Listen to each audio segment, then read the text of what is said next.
Oh, what's up, peeps? What's going on, weirdos? We We we were just laughing backstage. We had a little incident. So I guess sometimes we forget that some of us share stream yards. And John and I were in here talking, and all of a sudden, Steve, you just, br- it was like you brother walked in brother on the brother screen. Steven popped in and caught his parents having sex right here on damn He was just looking StreamYard. around like, what am I doing in here? And backed out. It was hilarious. Oh, it was funny. What are you assholes doing? Happy Yeah. Easter. Happy Easter to everybody. Brand new American, Demonot, Crispy, Mimo. You did see Okay. Nemo's. You did see Nemo's short, right, John? No, I haven't, dude. I haven't watched anything Uh, this week. you really didn't watch the short he made with me and you in it? No, I really Well, I didn't. can't share it. We're not even going to attempt that. Okay, we ain't gonna try that shit. What up, But Tackle Terry, Constantine? when you get a chance, go to Nemo's channel I'll and definitely watch the check it short out. he did about me trying to share a short. Yeah, it's pretty good. Like, it can't be bad because that was just hilarity ensued. Yeah. Well, he made it worse. Yeah, he Can you definitely make that worse? I mean, that made was damn near a whole live stream of you it. trying to find his short. Yeah. I don't know that I could do it again now. Honestly, it was such a difficult path I had to travel to get to it. I don't know that I could find it again. The ever elusive Mimo. Yeah. But what did we learn last week? We learned that even if you put the link in the chat or you text it to me, it doesn't matter. I can't get to it on here. That ain't gonna help Shane Shane at all. No, it didn't help me at all. What Yeah. up, Kyle Coonley? Casa, this is another one of my, and no, I'm not shilling for these people. I'm not at all affiliated with them. This is another one of those $10 We the People holster shirts. $10 for a USA made T-shirt with some Well, patriotic shit on it. I'm gonna tell you right now, Constantine lost the bet Why? because he took the under on you or the over on you being topless, and you ain't topless. Oh, my bad. Mm. It's a little cool in here tonight. You To be gotta honest. keep them on their toes though. You can't Yeah, just be show your nipples every no, I every can't episode. make it every time, and it's a little bit chilly in here tonight for some reason. Of course, I haven't gone live, so I'm sure they're going to turn the thermostat up to 105. Of course they will. Yeah, What's up, BFVGNR? I mean, I don't know if that says something like a word, but Biff of Gunner. What's yeah. happening, That brother? stuff. I missed almost all the live stream stuff today, guys. I apologize. I haven't participated much today. When I did, I'd jump in for a minute and jump out. So Oh, Freaky Keith up in y'all. Oh my God, dude. what? Oh my Bradley fighting vehicle. I was a Bradley fighting vehicle driver. That's what's up, dog. Oh, is that what that stands for, Bradley? Yeah, Bradley fighting vehicle gunner. Hell yeah. 11 might go, brother. What's up? That's awesome. Yeah, that was one of my favorite documentaries. Was when they covered those Bradleys that took out those Russian tanks in Iraq. Oh yeah. How many tanks did that one Bradley take out? Well, 4 or 5? I tell you what the real shitter was the first, was it Desert Storm or whatever. The Bradleys were victim of a lot of friendly fire activity from Oh, really? Abrams. Yeah. And yeah, we had my one of our platoon sergeants was actually a victim of that friendly fire, and a tanker walked by and said something about, "Oh, y'all ain't nothing but Abrams fodder." Dude, he flipped out, man, because he lost his gunner and driver in I bet. in that little activity. But yeah, Yeah. Yeah, I think they were using, what was it? What are those missiles with the wire attached to them? Is that the tow, tow missile? yeah, tow Yeah, missile. they were just reloading tow missiles and taking out the T. I don't remember what the tanks were now. But yeah, this is like early '90s. Yeah, and that one Bradley, with just a small group of guys in it, ended up taking out several Iraqi tanks, and then like all the rest of them just surrendered to them. And he was like, "This thing wasn't even made to fight tanks." No, it wasn't. It's basically a glorified armor personnel carrier. Right. But yeah, those tow missiles can They can F some shit up. Yeah, we may have the chance to find out just how good we really are. Because I don't think we've had a real test. We haven't fought, not a real military. You know what I mean? Yeah, no. Not with like a real Air Force and a real Navy and all that kind of stuff. Yeah. No, we've been fighting glorified militias basically. Yeah, I'm a little bit nervous that our head got a little too big. Not taking anything away from what those guys were able to do, but I firmly believe that China will move on Taiwan within the next, with if not this year, by the end of next year. Yeah. Yeah. Oh, Patina Turner and Todd Carr. Is Patina here? Patina's here in all his sexy glory. With Cletus. Oh, brother Cletus. I don't know. I told John the reason I called this live stream Chillin and Shillin because I got on my new Shillin ass Blade Ops hat. Y'all check that out. Yeah, third. That's right. We gonna have Crazy K on the show? What? Oh wait, that's a different company. Never mind. No, I'm sorry. Crazy K. No. I mean, we could spend some time together, but I don't know if she'd want to film it. No, you'd want that damn cherry lip gloss and baby oil involved in that escapade. Yeah. We're probably not gonna have Crazy K on here. I'm sure she's a good person. I'm sure she is too. Yeah. Anyway. What's up, El Cap? Anywho. Yeah. So as I was telling John, I will admit that and I meant what I said in my last Microtech Ultratech video. I'm gonna try another one. I'm gonna try a larger one because as much as I love that knife and love the looks of it, I can't carry it. I can't deploy it. I can't retract the blade dependably enough to own it.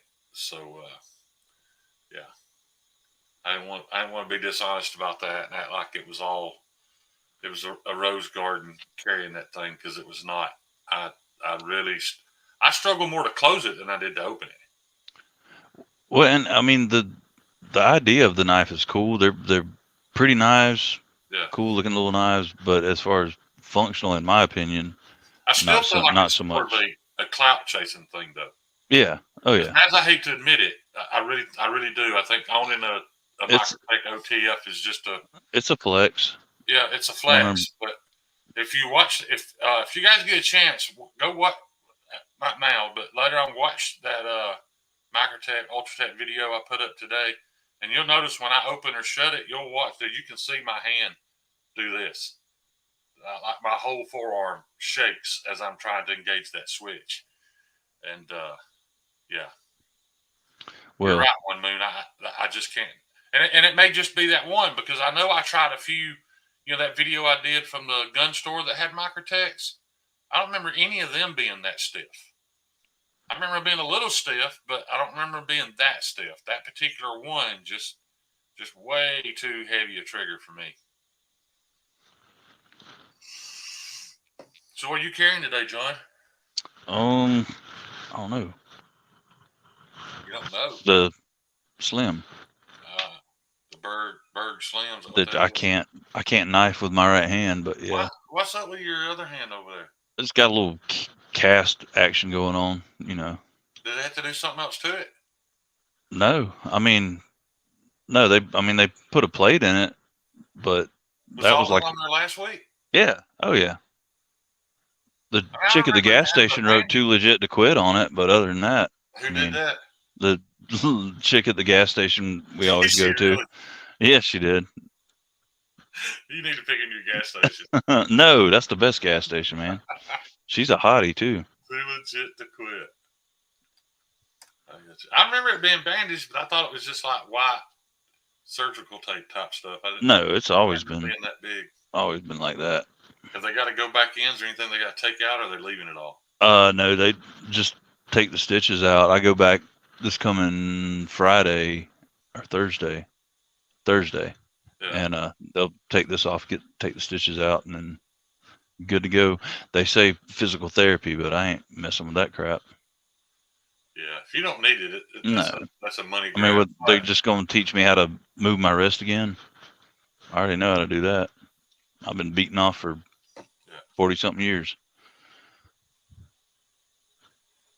Fisting accident. No, Dopey, that was a skateboarding accident. He was trying to retrieve a ping pong ball. From whose butt? I never retrieved one out of no butthole. Well, I carried. Hey, Kyle Coonley, you got a point there, dude, because I'm going to tell you what, scrubs' butts drive me nuts, man. Them little scrubs nurses wearing them. Oh, yeah, there's some hot nurses. I carried the PM2 we modified here on the live stream. I've been carrying this a lot lately. Joker edition. Yeah. Been carrying it quite a bit. I like that S90V, man. Or the Heretic edition. Yeah.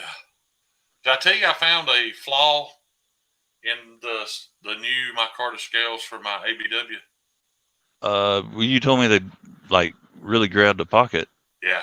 Yeah. And, I mean, it's like, dude, it's like a cheese grater. Yeah. But I contacted Michael, so I don't think you guys will ever experience that because he's going to put a landing pad for the clip. But I'm thinking about taking the clip off mine and just softening that area up a little bit. Dude, you can hear it from across the room. You hear me take my knife out, it goes, it's super aggressive, man. And I don't mind a frayed pocket on my jeans, but I actually kind of like the way it looks. But yeah, it's a bit much. But hats off to him for, making a set and sending them out and letting somebody figure out that there was a flaw there that he needed to fix before he put them out on the market. Damn right. That's his MO, though. He's all about customer feedback. Yeah. So, John, have you had a chance to see the Heretic slip joint? No. Do you have one? I don't have one. They're supposed to be, I think they're supposed to be out by Blade Show. But Heretic is making a really cool full titanium slip joint in the United States for $2 bills, dude. Really? $200. Heretic's going to release. Now, that's a base model. Of course, you can get fancier options. Well, what are the materials on the base model? Do you know? It's a full titanium frame and M390 blade. And oh, wow. Yeah. Which, I know Heretic's they're not cutting edge on heat treat. They're just kind of, they hover around industry standard like Microtech does. But well, I mean, I dig it because it's Microtech Junior. Right. I dig it because it what is that? $150 less than a Jack Wolf? 125? 100. Or are they 325, 350? No, it's like 75. I think they're like 275 Jack Wolves, so like 75. Still, this one's made in the United States. Yeah. Just proves once again it can be done. But I mean, we will have to check out the quality on it and see. Well, of course, yeah. How good it is. It can be complete junk. That's entirely possible. But from what I've understood, the prototypes that are out there, somebody told me the other day they saw one of the prototypes was going around for about $1,000. Dang. I don't know, but oh my God, Mr. Walked in on his parents himself is up in here. What's up, brother Steven? Stevie, I could be wrong about that. It may not be M390. I know it's M390 20CV. It's somewhere in that range, but I'm not sure. God, I wish we had recorded that, dude. That was just the look on his face was so funny. We figured it out, Stevie. It was like you walked in on your parents having sex. You just popped in the room. And you're like, "The fuck is all this?" As old Cole would say, "Mom, Dad." Yeah. Yeah. What's up, Cheeto Bandito? That's a new name I hadn't seen. Yeah. Cool one. I wish I was good enough to go look it up.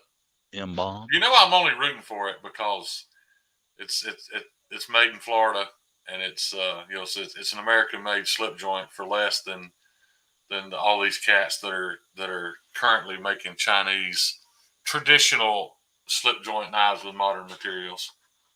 and getting rich off of it, and then going on people's live streams saying that heat treat don't matter. Wait, Anybody whoa. who cares is stupid. M-Bomb, is that Teo? Yeah, M-Bomb's Mateo. Okay, he's got a new name. What up, Teo? Yeah, Good to see you, brother. He's been M-Bomb for a while now. Yeah. Yeah, and I don't know if this has been brought up, but I don't know how you guys are planning on doing the Mount Knifemore and how many heads you're going to put on it. But dude, Sharp Guy is easily qualified himself at the upper echelon of comedians in the chat group by far. I don't feel like he gets as much attention as he should, because that dude is fucking hilarious, man. Especially at cracking jokes on me. Maybe I just noticed it because most of his jokes are about me. But yeah, that dude's funny. Another one is old Crispy Critter. Yeah, Crispy Critter. He's highly underrated. It's weird how these guys start to warm up after a while. Yeah. You know what I mean? They're in the chat for a good while. They're just chilling, hanging out, and the longer they like El Cap has started cracking some jokes here and there. I never remember him being funny before. He was always just kind of professional, courteous, and yeah. But then again, maybe it's just I notice it because they're constantly cracking jokes on me. Which, I mean, you are the butt of a lot of jokes. So. That is true, and I'm fine with that. I don't mind at all.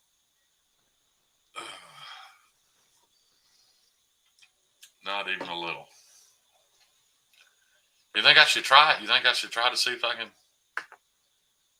I mean, what's it gonna hurt? You don't seem very confident I'm gonna be able to make this happen. No, I mean, I'm down, dude. I'm ride or die. Let's do this. So I can go to Kyle Kinley. You are not allowed to joke in here. So, what's up, Mark H? What you doing over there, Shane? I'm trying to find this Heretic slip joint. I wanted to see what the steel was to show it to y'all. Well, show it to us. They're late night with said faction again. That's what I saw when I popped in. Well, do I have Stevie's background on? Yeah, still? You've got the said faction background with your logo up in the top right. That's just all kinds of weird, dude. So there it is. Whoa, look at that price. Whoa. I'm telling you, they're saying they're going to be $200 by the time they release it at Blade Show. So I don't know what the difference is. But that's... I don't either, but that's a wicked looking hologram. Yeah. I wonder if it's not going to be full titanium. Oh, it's in Magna Cut. I wonder if it's not going to be... Man, I don't know. Somebody else in the chat knows, because we've talked about it, and they were talking about they're supposed to be around 200-ish, but I don't know what the materials are going to be. What's up, brother Zeman? Dude, we're totally monkeys fucking a football.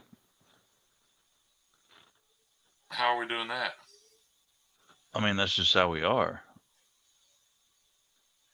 Tanner, you're absolutely right. And I was trying to hurry because I was afraid. I was trying to think of what of my search history started with H or HE and what might pop up in the search bar as I was typing.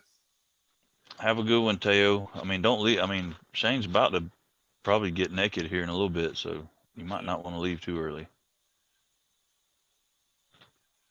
D-Mock said that one's a custom. Yeah, I mean, is that why? Yeah. I knew there was some really expensive ones out there, but I was told it's supposed to be around $200 by the time Blade Show gets here. Well, I'm sure. I'm guessing the mass-produced ones will be, but.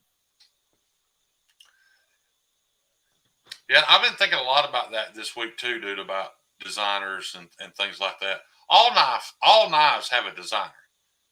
You know what I mean? I mean, somebody designed all of them. You know, I mean, Sal Besser designed this, but does that make this worth $100 more?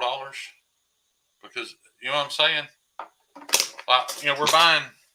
You can buy Kaisers that are designed by Ray Laconico that are $50-$60, but yet we buy other knives and other brands designed by people, and somehow we convince ourselves it's worth nearly twice that. Yeah. Or a $50 knife I've seen very often selling for 85 to $100. Because of who drew it. I don't know. Maybe I'm wrong. Maybe it is worth that. I don't get it. I don't understand buying a QSP and paying more for a QSP because a certain person designed it. I mean, it's because somebody designed the QSP. You know what I'm saying? Somebody designed the $50 QSP. Yeah. So he got paid. So why does the guy selling the exact same materials get paid so much more for another QSP? For slapping his name on it. Yeah. Yeah. I mean, I guess it's like with anything, music, movies. Yeah. Some draw more money depending on whose name's on it, I guess so. I'm not trying to talk it don't make sense. Anybody out of anything. I'm just thinking it really gets confusing to me when it gets into the budget realm, because if you're in the budget realm and you're having to buy knives to save money, then I don't understand paying $90 for a Kubi, whereas you could buy a $50 Kubi with the same materials. Yeah. And then I don't know, man. It's almost like it's all starting to contradict itself. When I look at Sharif's new design coming from Kaiser, have you seen his new Tonto? Yeah. That he's designed? Yeah, it looks good. $220? Yeah. I don't have a problem with that price for that knife at all. But if you figure the materials, the size of the knife, the weight of the materials, however you want to look at it, I mean, there are a lot of designers who aren't necessarily even designers that knife would cost $100 more. Yeah. I don't know. Is that what it's called? I don't want to jump to any conclusions. Is Patina saying the name of the knife? Before I assume that, Patina, I'll wait till you answer me. Is that the name of his new Tonto, however you want to say it? Because that is a damn beautiful knife, man. Oh, yeah. I haven't wanted a Tonto, especially. I've also never really understood high-end Tontos. I don't know. I've just always, when I think of a Tonto and what I would use it for, cold steel's plenty. But yes, it's called, okay. Yeah. You guys keep an eye out for that thing, man. I'm hoping. I know he was only able to pass it around to a few particular people, but there's supposed to be a version 2 coming. I'd love to get that and highlight it. And one of the main reasons I want to review that knife and talk about it is, why is it you can buy that premium a knife designed by Sharif for $200 something, yet other knives of equal material, somebody brought up possibly lesser design, cost $100 more. Somebody brought up the that Pete's Pirate Life knife being so expensive, and it's not that great of a knife, just pretty basic. Right. But I mean, it's Peter McKenna, so they're slapping his name on it and charging out everything he puts his name on sells out so damn quick. Like his little Pete's Pirate Life coins and the Pete's Pirate Life Big Idea design pins sell out super fast. It's that supply and demand. The demand for it's so high because people want it, and then they do that deal where they just put out limited amounts of it. Kind of like some pre-order boutique knives are. It's just. Like I said, guys, I don't want y'all to think I'm trying to talk y'all out of anything. You're telling you something's not worth the money. It's just from a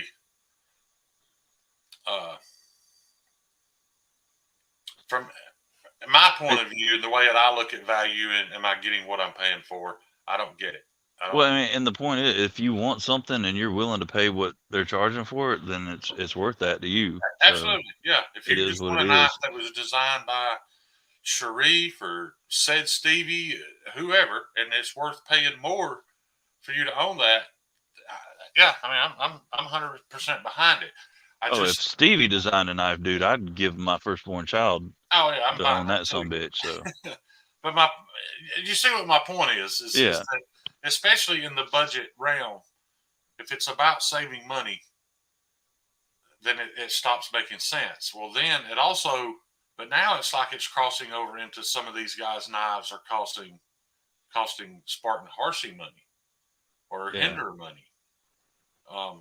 Granted, Chris Reeve went up a little bit, so they're not quite reaching Chris Reeve money, but I don't know, man. I mean, I can't see giving $400 for a Chinese made knife because Mattis Fashion designed it when I could buy an American made knife for that. It just seems like the lines have been blurred monetarily Well, to me. I think the prime example we're talking about here is that stupid rhino. Yeah, I mean yeah, that. that's got a lot to do with it. But I'll voice my opinion on that. I don't feel bad for them at all, not even the least little bit. No, I don't feel bad for They them. got what they deserve. When you send your But the catalogs fact of the to matter China, is that knife is not worth what QSP is charging for it. no, they Not think it is because people were willing to pay for the nimbles, yeah, right? But or the relative. But right, once you hit that send button on your email with that CAD attachment to China, you deserve to have your knife copied and sold for $50 on AliExpress. You signed up for that. You know what I mean? It's no different than posting nudes on Instagram and then being upset that people saw them. You relinquished all your rights to it when you sent it over there to a country with no copyright laws. which I So, mean, what I'm saying ain't got nothing to do with whether they were right or wrong for copying it, but they ain't got no business charging that much for that damn knife. mm-mm, It's not worth that much. no, And the people that are paying that price for it and then bitching about it, the knife afterwards, you shouldn't have paid that much for it. I right. mean, you shouldn't have bought the damn knife. Because we know for a fact they could sell it on AliExpress for 60 or $70 because they did the nimble. You have one, do you not? What'd you pay for that nimble? 30 something. Now, keep in mind, guys, John bought that purely for research. He knew it was not. Yeah, he knew it Yeah, wasn't I mean, legit. I But just wanted to see what it how was all close is about. it?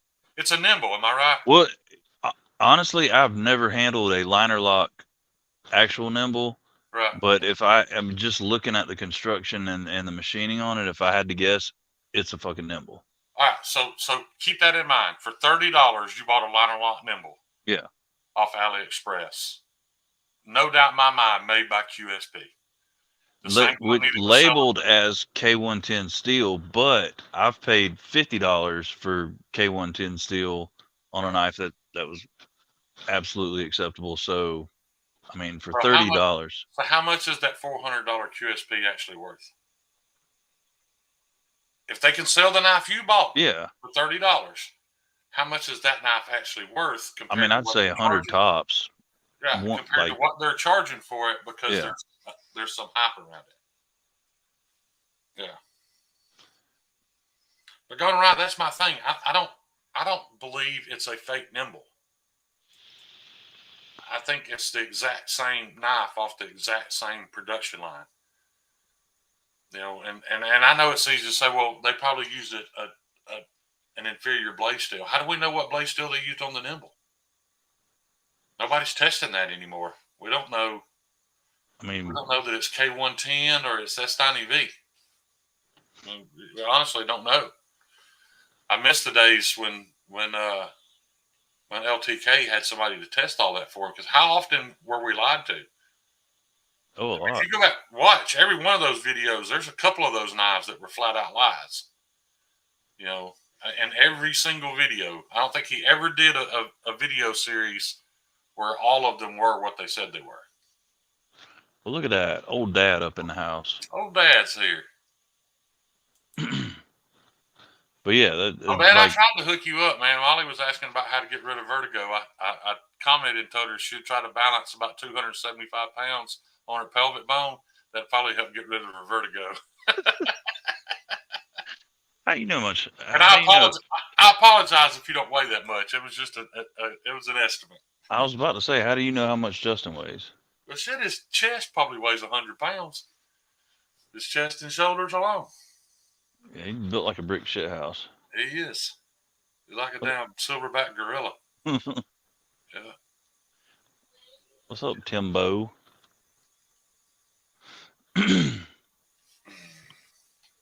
What'd you do today, there, edgy American? I didn't do much, man. I kind of took it easy today. I was out and about all day yesterday. Went and watched the UFC fight. Yeah, but I heard you about ruining some people's lives in a live stream last night, wanting to spill the results. Apparently, I wrecked Josh Worth's entire weekend. Well, you say I did. I commented it, but Javon highlighted it.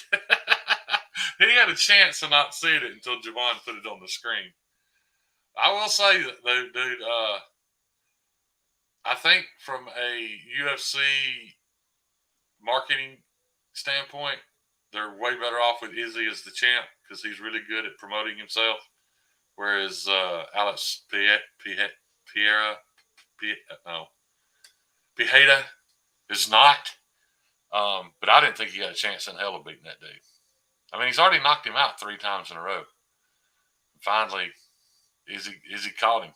And I mean, he slept him. It wasn't like maybe they shouldn't have stopped that fight. No, that dude was asleep. He was unconscious on the mat.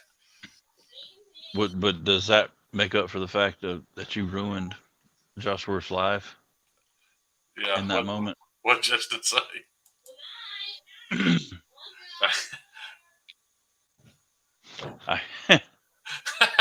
I bet you did, Justin.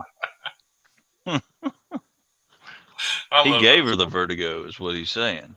Yeah, he probably created the vertigo. He did. Yeah. Now you got to fix it. It's up to you, old dad. Those two are hilarious, man. Oh, me.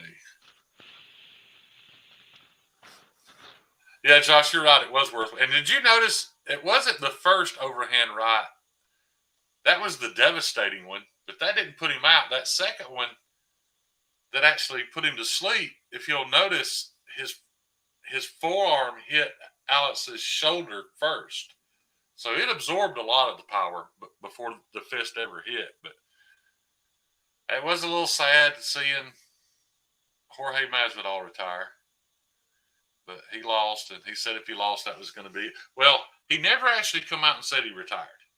He never actually said those words. He never actually said he was done. He just kept talking about how great a run he had and how much money he had made, and that he didn't need to do this anymore. But I will say this: if somebody beats Leon Edwards within the next year and takes the belt from him, I think Jorge will do a super fight with Leon Edwards just because of their past beef. No way in hell they could justify giving him a title shot at Leon. But if Leon loses the belt, then, yeah, I think Jorge will still fight Leon Edwards. Unfortunately, I think he'll lose. But, that was one of the greatest moments in UFC history, the 3-piece and a soda.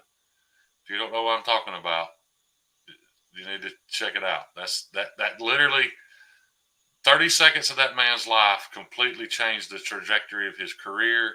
It made him a multimillionaire just in that 30-second gap. Him deciding to do what he did and then saying what he said was life-changing. Damn, dude, we're getting some shade thrown in the chat, man. At who? At us. Mearsalt, I guess that's how you say it. I'm probably saying it wrong. Said his wife from Texas calls this show the Hee Haw Boys. And damn, Dopey said this looks like a casting call for a Dukes of Hazzard reboot. But I'm Bo, dude. You got to be Luke. I ain't. I feel like I'm more Boss Hog. Well, you can be Boss Hog. I'll be damn Roscoe P. Coltrane. Yeah, I'll drive that Cadillac with the horn. Goop goop. No, Michael Morgan, that's not true. The company that owns UFC did buy the WWE, but they will remain two separate entities. That's really more of like a production marketing company. So yeah, they'll be the ones behind the scenes, kind of like a movie producer. You know, they put the money up, and then they collect the majority of it when it's all said and done. But yeah, Or like the hills have eyes. Jesus Christ. the hills have eyes. How ugly are we, dude? Well, I mean, I think you may be talking about your proclivity of having sex with your family members. That didn't happen on Hills Have Eyes. I mean, that's what caused the hills have eyes. Oh yeah. You're right. There was some incest going on. Yeah, I forgot about that part. Dude, I've watched a lot of scary movies in my life, and when he assaulted that little blonde-headed girl on the Hills Have Eyes, that was the most disturbing thing I've ever seen. I can't handle sexual assault as part of a horror movie. I just can't. Yeah, no, that's a little. That's just too much out there. Yeah, I'll agree with that. I've watched some gory stuff, and that doesn't bother me. But when you include sexual assault, especially a sexual assault of a perceived minor, I'm sure that actress was probably 18, but her character, you know, the perception was she was a young teenage girl. That was just too much. What up, Dang Ross? Yeah, I agree, dude. I mean, However, kill them, slit their throats, rip their guts out, all that shit. Yeah. But I did love the concept of the movie. That in the end, the nerdy guy with glasses picked up a baseball bat and was like, "I'm going to go get my kid," and he went and fucking wrecked everybody to get his baby back. So I love the revenge aspect of it. I just felt like they could have just left that 1 5-second scene out. You know, he could have choked her. He could have done anything. Yeah. But yeah, that was just. Yeah. I don't think I've seen Requiem for a Dream, Patina. Oh, I have. That's a good movie. What about the A to A? Maybe I don't want to know. Yeah. Maybe I don't want to know about that. You probably don't. Just like you don't want to know what abstract means. I don't want to know what abstract means. No, you don't. Well, what's your definition of abstract?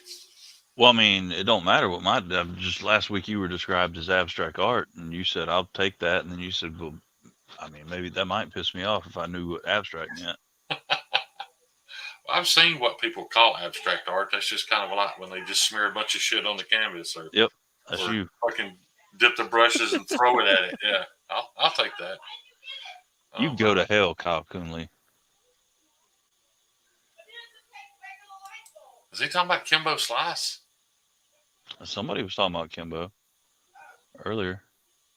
Almost all those fighters are a lot smaller than what you think they are. I'll tell you, I met that were as big as I imagined them being was Shane Carwin and Anthony Rumble Johnson. And Anthony Rumble Johnson was fighting at welterweight at the time. Dude, he was 240 when I met him. He was a monster. But like Randy Couture, I don't know how Randy Couture wasn't a welterweight. That dude was tiny, man. There was nothing big about that man. So that's not shocking, Kyle. Well, I tell you, I met old Butterbean, and well, I mean, he's big like you expect, but he's a short mofo, dude. Yeah. That's a short little dude. Dude, we need to go to his restaurant. Where's his restaurant at? It's in Jasper. Oh, really? He got a barbecue joint his son runs in Jasper. And the best of my knowledge, it's still open, and he frequents it. Oh, right on. Yeah. He was a cool dude, man. Just nice as could be. But just he was way shorter than I expected. Well, Butterbean was just a rarity, man. He didn't have a neck. You know, you couldn't hurt him. And you know how he got his name, right? Well, I can imagine. What? No. Because he built like a Butterbean. No. So back in the day, he wanted to box, but he was so like big. And the dude coaching him told him he needed to lose weight. So to lose weight, he just ate nothing but butter beans. And that's how he got his name, Butterbean. Oh, wow. Which he's all broke up now. When I met him, he was about on crutches. Yeah, Like he had some major surgery. He's getting better, but yeah. yeah, he was all broke up. You can't be that size for long No, and get away with it. God, that dude had some power, man. Usually people that big can't move well enough to throw a punch. no, but he was quick. Yeah, he'd drop that overhand right on you before you knew it. Before you knew it happened.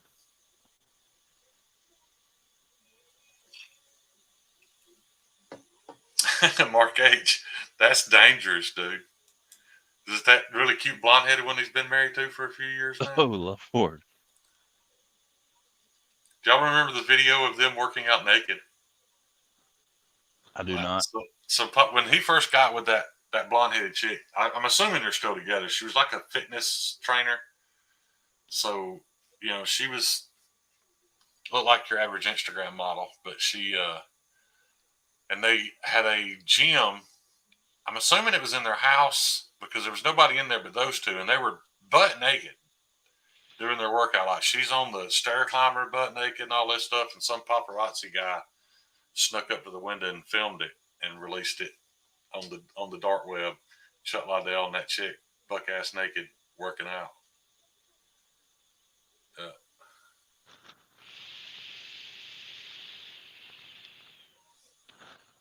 yeah, I'd love to have been around for that. Patina. And Mark H said, yeah, it was her.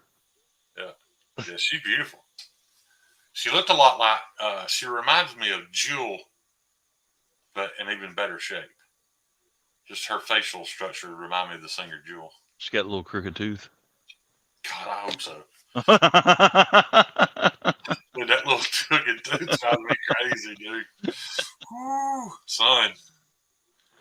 Here's some trivia for y'all. Did y'all know that that's Jewel's family that was on Life Below Zero?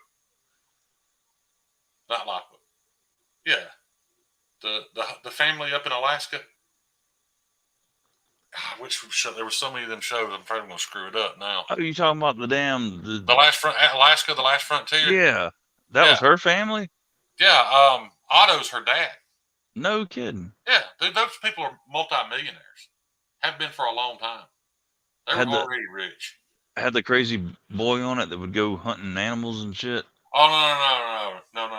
You're talking about the crazy ass family. No. Oh, it's not them. Okay. No, those people were complete fakes. Oh, that whole show has been exposed. Now this one was Alaska, the Last Frontier, where it was all about this one extended family. The I can't remember their last name. Otto Kirchner. Otto. I think he was like the patriarch of the family. But anyway, yeah, that was Jules' dads and brothers and sisters. Yeah, she actually did a few special episodes where she came home. But that's how they got their money. They were a traveling folk music band, and Jewel got discovered and went big.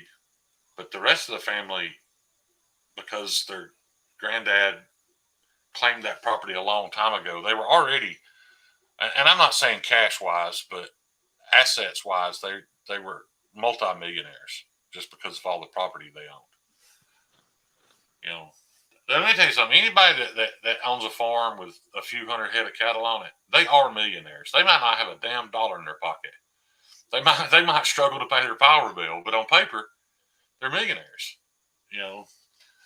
Once or twice a year, they got a bank full of money. That's true. Some of my parents' friends, it was the guy my dad drove trucks for a little while.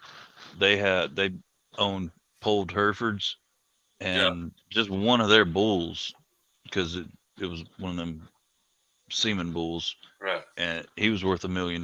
So just yeah, that Alaska, one bull. Those people, the ones you were talking about, those people were complete fakes. Oh, okay. That's the one with like the couple little girls and the older dude, and they were abusing the whole welfare system in Alaska. That's why a lot of people don't understand. If you move up there and you don't actually have a job, the welfare system up there pays pretty well. They'll pay you pretty well just to live there. And but because they were making all that money off the Discovery Channel or TLC, whatever it was, they were They were taking money they weren't supposed to, and damn near everything they did and said was a lie. But Alaska, the Last Frontier is the one I'm talking about.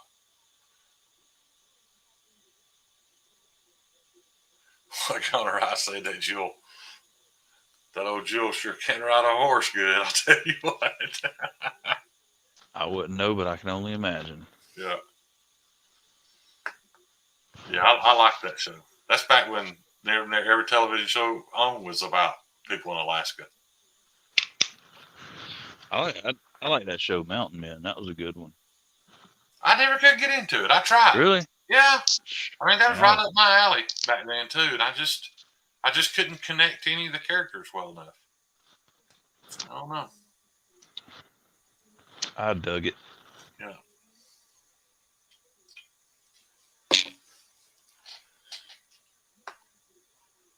Yeah. So we went to eat at old Javon's mom's house tonight. Did you? Yeah, that woman is one of the most amazing human beings I've ever met, dude. She never ceases to crack me the hell up. That's awesome. I mean, within 5 minutes of being there, she'd flip me off, and then when we we were leaving, see, her dad was one of the German scientists brought over in Operation Paperclip. Yeah. It's like they took the cream of the crop of the German rocket scientists, brought them over here to, up our space game. And there's still this in Huntsville. There's this among certain people. There's this belief that Huntsville was built for Nazis or whatever because they're German scientists. Well, yeah, they were probably Nazis because they had to be, but then they Yeah. came over here because they didn't agree with it. They wanted a better Yeah. the When China U.S. takes over this country, we'll all be labeled as something. Yeah, pretty much. But I like to mess with her because she's German or whatever. So we went to leave, and I said, "Well, do we see Heil when we walk out, or I don't know how this works?" Their response was, "Fuck you." 80-year-old woman, which to me she looks like she's maybe in her 60s. Yeah. She's a damn firecracker, but yeah. Did you see the message on the screen? Beverage check. It's one of the typicals, little double high pitch IPA. It's kind of a boring can. It is. It's good beer though, and it's 9%, so I ain't gonna complain. For like $11 a 6-pack of 16-ounce cans, can't hate on that. Oh, Patino, that's a good one, dude. The only problem with watching the Sean Ryan shows, you almost get too much information. You almost get enough to where it really pisses you off and scares the shit out of you. Yeah. It does a little bit, yeah. Yeah. Yeah, if you really want to know what's going on in the world from the people who are gathering the intelligence and who are there firsthand to see it, the Sean Ryan show's the place to find out. But like I said, you go down that rabbit hole, dude, you better hope you're emotionally stable enough to handle some of the shit that you hear. I have Terry, and that's a good one. Kyle says, so Javon looks like her husband, not her son. Pretty accurate. Yeah. Yeah, she definitely looks way younger than her years.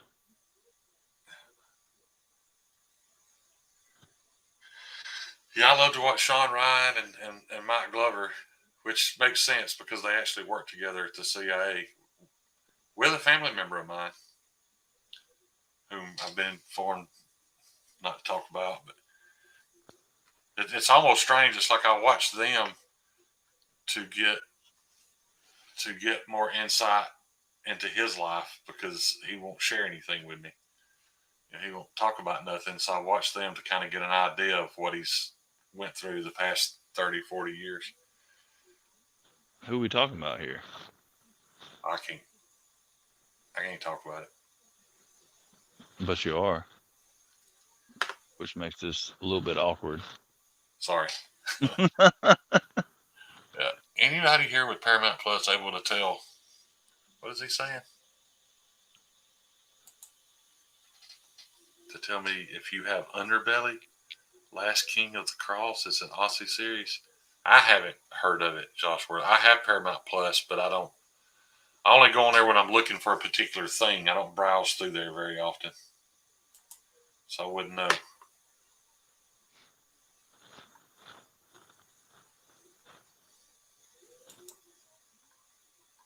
Connor, did we quit talking about Jewel already? Yeah, Well, see, okay, Timbo, what I'm saying is, yes, he was a Nazi, but in that situation, those guys were Nazis kind of out of necessity. The fact that he came here, shows that he wasn't about that hashtag Nazi life. He wanted to, he was about the freedom and stuff. So yeah, yeah, he Javon's grandpa was one of von Braun's cohorts. yeah. It is funny to me how we still want to hold people responsible for being Nazis. Yeah, Yeah, it was like we forgave Italians immediately. yeah, We just got over the fact that Italy was involved with it. Oh, okay, whatever. yeah, It did the same thing with the Japanese. We yeah, just got over it. But there's still this stigma. It was just a handful of actual Nazis who were making those decisions and forcing people to do certain things. yeah. The You rest of can't them, hate like you can't hate the entire population of the country for going along when it was either go along or die. yeah. You know, And I mean, that's what it was, 100%. It doesn't make it any better, but Joe Isabella hit it right on the head right there, buddy. That's why I love her. yes, sir. Yeah, And the fact she lived in a van for a little while, so yeah. she Dopey. likes to Look at rough it. Dopey. Somebody finally said, finally somebody stood up for what is right, and it was Dopey. That's hilarious. Dude, we've all got a horrible past, dude. I mean, you can feel sorry for black people for all they went through with slavery and all that stuff. But those same people, those same family lines were the Moors that invaded and raped and pillaged all of Europe. You know, it just depends on what Well, segment of time you go into. yeah, and it's the same Decides who like the bad guy was at the time. Everybody's been the bad guy yeah, at like some I point mean, in time. back in the day, the Egyptians, which that's an African country, Right, enslaved the Jews. I right. mean, it's everybody's made their Yeah, people want mistakes. to say Egyptian. It was black people that built the, the pyramids, that built that Yeah, whole kingdom. They haven't always been just the one part of history that we want to concentrate on. And I think that's unfortunate because I think they should have some pride in the fact that they've ruled the world at parts, at yeah, particular parts of time. That's not their identity. That's not who they are. That's not all they ever did. They've conquered nations. You know, I think that's probably one of the best. Uh, Another one of my top 10 movie moments is the conversation between Dennis Hopper and oh, and True Romance. yeah, Yeah, Dennis Hopper and how am I forgetting his name, dude? uh, Christopher Walken. yeah, Christopher And Walken. Dennis Hopper explains to Christopher Walken that hundreds of years ago Italians were wops. They were all blonde headed and blue eyed. It's like it wasn't until the invasion of when the Moors came up from Africa, invaded and bred all their women. That's why Italians all have dark hair and brown eyes now. I'm not going to say the rest of what he said. They got a bullet in his forehead, but that moment was so cool because that's a dude that knows he's going to die. Yeah, There's no point in groveling. There's no point in crying or begging. He knows he's going to die. He just had to get in that one last punch before they killed him.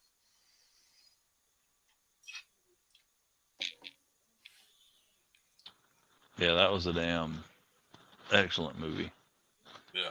That, If you haven't in seen my Show Run, opinion, that was Brad Pitt's finest moment oh, yeah. as far as acting goes, I think it dude. was Quentin Tarantino's greatest work, too. Oh yeah, And that's saying a lot, dude. I think it's better than Reservoir Dogs. I think it's more accessible than Reservoir Dogs because some people can't handle.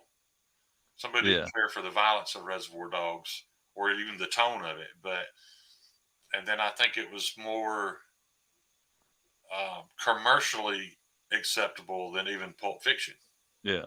Yeah, Yeah, True Romance, one of my favorite all-time films. Yeah, it was one of mine, but and before I even know who Quentin Tarantino was, I didn't even like for the longest time had no clue that Yeah, that you was can his tell a movie. True Romance fan if you even mention the word pie around them, Huh. and they crack a smile when they hear the word pie. You know they're a True Romance fan.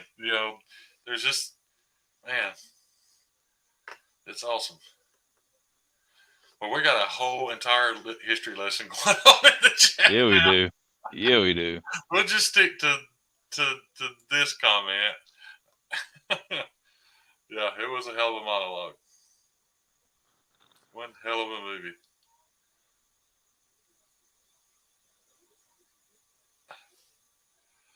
Scott, that's a good point. Maybe he just he wanted to get it over quick, and he knew if he pissed him off. Yeah, I didn't really think about that. That's a good point, though. Yeah, but dude, that fight scene where Between Gary Oldman and no, the guy from uh, James Gandolfini, when oh James yeah, Gandolfini beats Patricia Arquette half to death, yeah, dude, that's the most savage moment, dude. Oh man, just that guttural scream she lets out when she, it's hard to yeah. watch. Yeah, True Romance was the sequel to Romance in the Stone. Nope, not even close. no, True Romance was the prequel. I can't remember where it falls in line. I think Reservoir Dogs was first. They're all connected, but if I don't have it anymore, but I used to have the gas can edition of Reservoir Dogs. It actually came in a metal gas can, and the CD the DVD was inside a book of matches. If you've seen Reservoir Dogs, you get it. But it had a bunch of cut scenes in it you couldn't see anywhere else. And when they're meeting with all the players in Reservoir Dogs, yes, Reservoir Dogs would have been second because when they're meeting with all the jewelry heist guys for Reservoir Dogs, they mention Marcellus Wallace because Marcellus Wallace is supposed to move the diamonds. That's why most people assume that's what's in the briefcase is the diamonds. But he asked how Alabama Worley's doing. So that means Reservoir Dogs came after True Romance and before Pulp Fiction. Yeah, but if you don't have the gas can edition and you can't watch those scenes, you never hear Alabama Worley's name in Reservoir Dogs, but she's in it, and the only way they would know her name is her connection to the drug deal. I watched Jackie Brown. I enjoyed it, but I didn't watch it enough to see if there were any connections other than the fact that she was driving the exact same car that Marcellus Wallace was. No, that Bruce Willis was driving when Marcellus Wallace crossed the street in front of him. That little white, what was it, a Chevette or something? Little Yeah. hatchback. Yeah, Jackie Brown drove that same car, and that same car was also in the parking lot of the church for Kill Bill.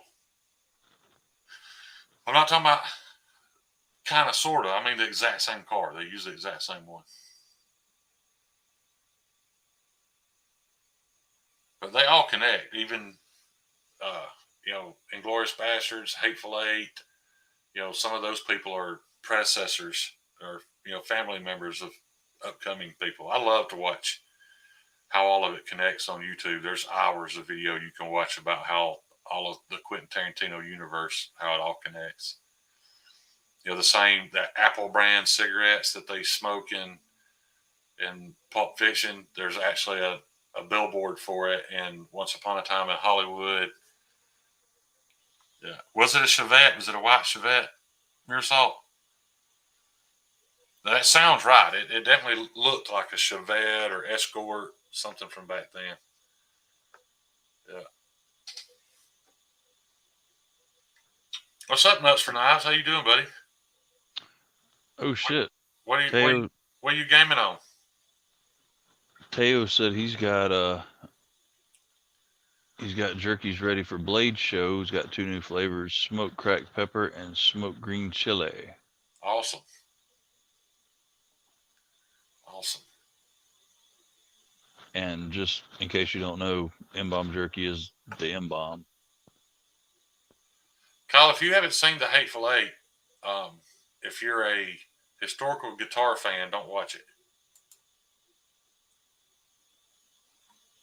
Because have you heard that story? Have you seen that?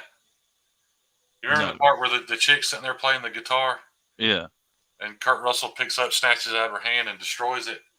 He thought it was a prop.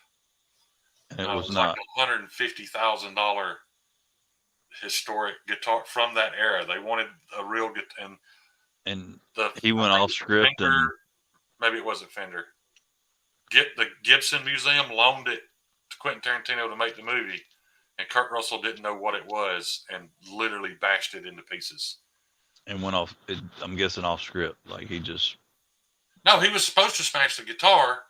He just thought he didn't realize it was going to be 2 different takes. She was going to play the real guitar, then they were going to swap it, and he was going to Right. dance it. Oh. He just, it was going well. He just jumps up, grabs a guitar, and destroys it. I mean, it was a piece of history, and he destroyed it. That is what you see in the movie. Her reaction, Jennifer Jason Leigh, when she freaks out, she's not freaking out because he destroyed her guitar. She knows what's in her hand. She knows what just happened. So just watch her face when you watch that scene. She knows he just destroyed a piece of history that can never be replaced. Yeah. I don't watch everything, but when I get into something, I probably get into it way too deep. I have to research every aspect of it and all that good stuff. That's right. What'd you say you were playing? Did I miss it? Scrim. Playing Scrim. I spent many hours on Scrim. I feel like which Baldwin was it? I feel like his prop mistake was the worst. Though. Yeah, probably so. Alec Baldwin. Yeah, that one.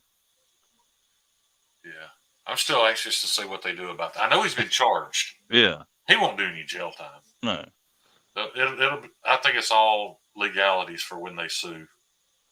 It's all going to come down to the lawsuit. Yeah. But technically, from what I've studied, he's not responsible. No, it's the prop master that's responsible. The weapon master is responsible. Yeah. That's on her. But they're trying to push the responsibility back to him because of him cutting cost and safety people walking off set because they wouldn't listen to him, and that's how they're trying to put it on him. But technically, that gun going off was that chick's fault, the weapon master. Yep, Tactical Terry. That was another good one. And I remember because that movie came out, like it had already happened, and when I went to see The Crow in theaters, we ended up having to stand against the back wall because they had no more seats left, but they were still selling tickets. Yeah. We stood up to watch that shit. Joe, I bet for somebody like you, that was heartbreaking to watch, wasn't it? Joe or Twang Thang, any of those big time guitar guys probably. And I'm pretty sure, am I right? It was a Gibson, right? Pretty sure that's right.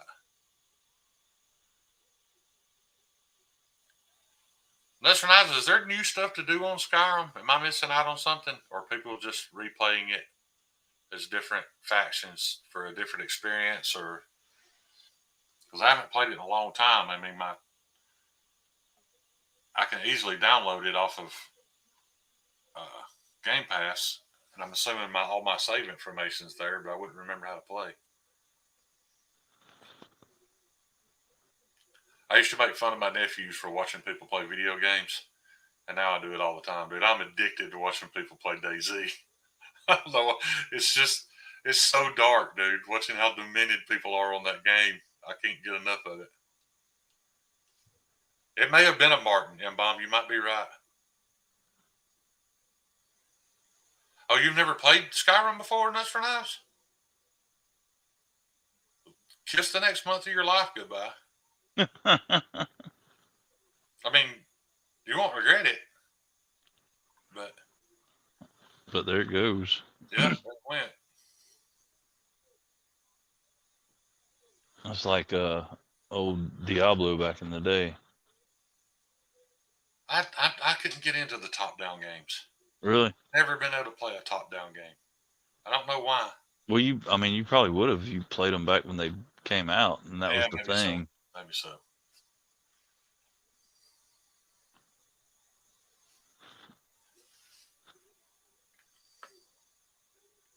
I enjoyed Skyrim. Of course, everybody has to take a break from the action to see if they can court some chick and get her out of her clothes. That's part of the game. Hmm. I think it was even better in one of the Fallouts, though. Like, you could befriend anybody on Fallout, male or female, it didn't matter. And if you befriended them enough and did enough nice stuff for them, eventually you could build a relationship with them, a physical relationship. On the game? Yeah. Oh Lord. You haven't played video games in a long time, dude. There's tons of sex in video games now. Well, I mean, I played shit like Halo and Need for Yeah. Speed. There's yeah. It's a I mean, that's why people are so hooked to it, dude. It's their entire world.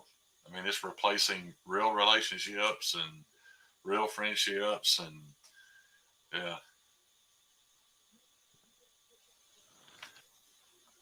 I don't remember which my favorite Fallout was. It was the one with the robot that floated around following you nuts for knives. I think that was Fallout 76, though, that I liked. Scott Henn said it was a Martin, not a Gibson. They decided not to lease or rent their museum pieces after it. Yep. I He's reckon exactly so. right.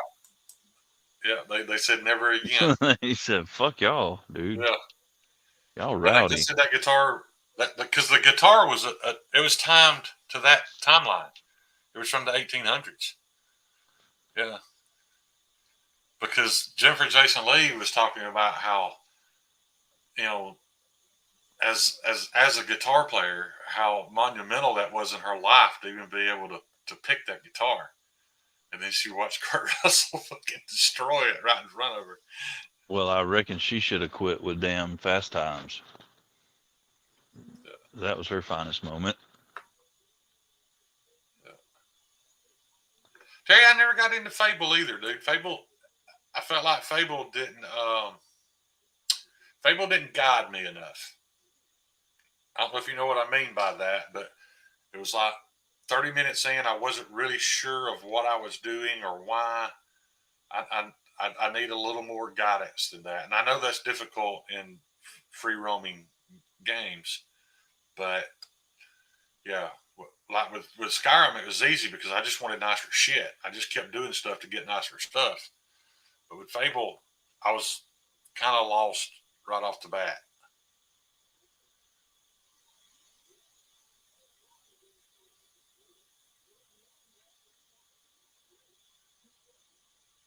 That's right. The one I remember, there was a cheat when you were trading with the vendors, and pretty much within the first 10 minutes of the game, you could have meta level weapons right off the bat.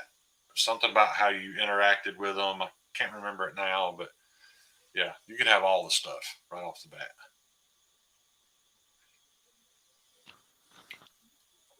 Dopey played at an internet cafe. I've never been to an internet cafe. I'm not even familiar with how that works. Not either. I never frequented those type establishments. You are correct, Timbo. She was good in weeds, which everybody was good in weeds. I Even never watched it either. you never watched Weeds, dude. That's a good show, man. I've Yeah, probably seen it 3 times yeah. all Dude, the way through. I can't make myself start The Sopranos. Really? I give people a hard time. Like, I tell everybody that answers no, that I can't understand how they've gone through life without having watching The Wire. Yet I haven't watched The Sopranos. Well, So then you're a damn hypocrite. I know. Is what you are. I can't imagine. I think the problem after I watched The Wire, dude, my expectations for everything were so high. If within 2 or 3 episodes of something, I didn't feel like it was as good as The Wire, I just couldn't watch it. The only thing I found since then that was as good as The Wire was Game of Thrones. Well, Weeds is good, and Dopey makes a good point. Weeds was just Breaking Bad, but on weed, which it kind of is. But Yeah. Who was And that chick that played in Weed? Didn't she have like dark curly hair? yeah, I can't Did she have remember the cancer damn. or something? That's why she was doing it. In the show, Yeah. Didn't her character? no, her husband died of cancer. She was trying to just make money to support her family. Okay, yeah. I Yeah, knew there was cancer was part of the storyline. yeah, Nancy Botwin. Yeah. Yeah. Brandon, you're right. The Wire is great. It is also very eye-opening to people who didn't grow up in the inner city and don't understand it. And when you watch that show, you will develop a little bit of empathy for those people when you see how hard they live. And then, well, just for example, like, when they would come around and to all the street corners where all these little 10, 11-year-old kids were, and these dope dealers would give them, brand new Nikes and clothes and backpacks for school and money. And as a kid who doesn't even know if he's going to eat that night, you either accept that, knowing that one day when you get older, things are going to be expected of you, or you do without. Well, I mean, at 10 years old, what kid's going to do without? What kid's going to step on that school bus when all of his buddies have got brand new clothes and brand new Air Jordans on, or whatever they were? It's very eye opening anyway. Yeah, it's good stuff. What's up, Ed? Unnaked Shane. Unnaked Shane. I can feel the temperature starting to rise just a little bit. It hasn't got hot yet. I know that makes y'all think I live in a shack, dude, but we have central heat and air and all that good shit. Brand new American said, Shane, they make adult size hats. I have a larger than adult size head, though. He has an extra adult head, so Yeah, I have an enormous noggin, man. And in case y'all want to know what snap I'm on, that's right, I'm on the last two. I'd be on the last one, but y'all know what happens when you do that. They do this. Yes. They pivot. So it's a little snug even on the last two. Backpack B's the same way. I've got a hat over there. It's a. Well, shit, it's got a number. It ain't much smaller. I think I'm on I got three snaps. So yeah. I remember who makes those. It's the 47 series. No, they make those for big heads. It fits a lot better. Look at there, old Dick and Balls showed up. Oh, Dick and Balls, what's up? Good to see you, buddy. Hopefully that Marty faggot don't show up. Yeah. Can't stand him. He don't come in here anyway. He expects people to come to his live streams, but he don't show up for theirs. Or that Marty guy? Yeah. Oh, that's because he's an asshole. He is. Scotty and I would jump on it. If one of those big hat companies was willing to work with me, but I've got a head on me, that's for sure.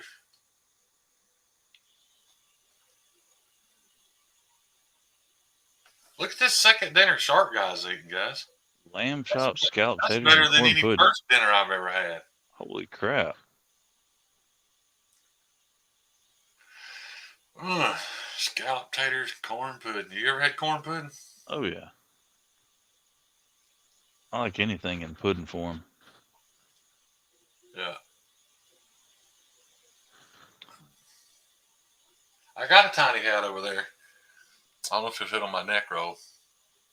I've been planning on throwing it in one of my giveaway boxes. I got it in Pigeon Forge. There's an actual forge up there where you can pay $50 and forge your own knife. Like for $50, you start out with a railroad stake, a railroad spike. When you leave there, you have a sharpened blade with a sheath. They walk you through making all of it. I didn't do all that, but I bought one of their hats, and it's let me just show you the difference. You think this hat looks small on my head? Let me show you this. Let's do this.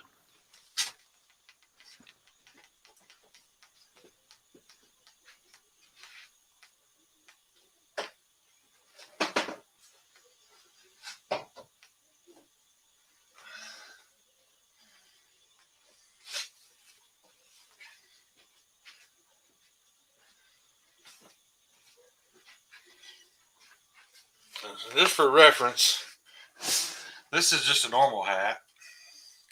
This is one of the 47 series I was talking about, like me and Backpack B have to get for our abnormally large heads, which it fits a lot better and even has slack in the little band, some slack.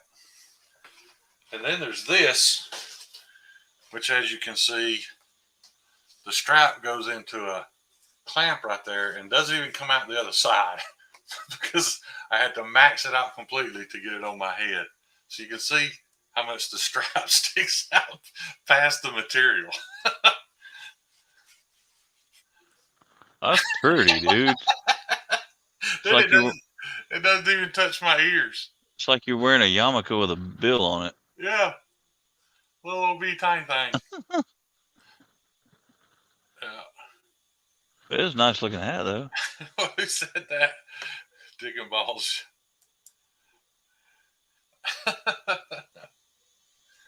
Yeah, it's Iron Mountain Metalcraft is the name of the place.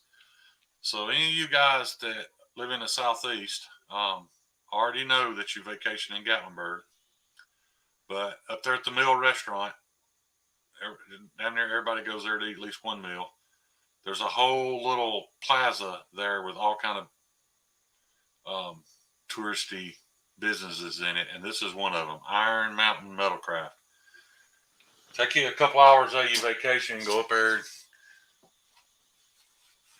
hand forge your very own pocket knife.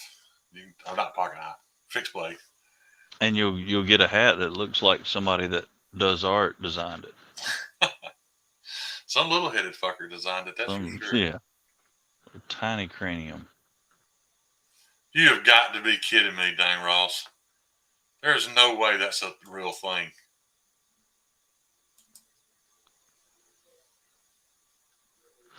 I feel like it probably is, man. I understand the snapback extension, but that doesn't make the material grow. That's the problem with that other hat is that, I made room back here, but, even if there's a foot of slack back here, this part's still too small. This is about as small a hat as I can wear and get away with it.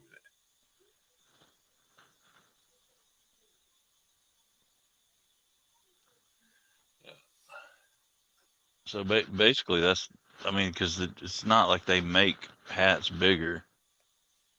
That's just the standard hat size. Right. So I guess I could get the extensions and then put me a little slit right here to make some slack. Maybe sew some material in there. Yeah, look redneck as hell from the back. Little paisley bandana material. Hey, dude, look. I could just add a whole nother panel. Yeah. And a cool material right down the middle. Damn right. Maybe a little piece of American flag. I can be America as hell. I know people that do art. They could probably do that shit for you. They figure it out. Them artists are smart. They are smart as shit. There's always this hat. That's got the hair built right in. I wish I could take the hair out of it. Over there looking like order some more hair. Looking like some Eastbound and Down. Yeah. Yeah. Well, if I don't look like I belong on a damn Will Ferrell movie, I don't know what. What's that guy's name? Danny what? On Eastbound and Down? Yeah, Danny. Damn, I can't remember his name. Somebody comment. Danny McBride. Yep, that's him. Yeah. I'm feeling a lot like Red in Pineapple Express. Is it just me, or did they put the print on crooked? No. Well, it does kind of go up. Yeah. It does. John spared no expense in purchasing me a quality hat, did he? He damn sure didn't. He's like, I don't know what y'all got, but give me the best. Give me the best y'all got. And this is what I received. I wish you could feel this thing, dude. I swear I think if it got wet, it'd fall apart. This might be paper mache. This is the cheapest feeling hat. But it serves its purpose. It never leaves its corner. It does. Yeah. Puts hair on Maybe your I'll head. wear it out in public sometime, shouldn't I? You should. I think it'd be a hit. With your Hello Kitty shirt. Yeah. I mean, you People in should. this town know me. They wouldn't expect any less. I thought my hat said Mexico. it kind of does resemble that if you glance real quick. I started saying maybe made in Mexico, but I ain't gonna disrespect the Mexican craftsmanship by claiming that this is made in Mexico. There's a tag here. Let's see if we can figure out what it says. No, it's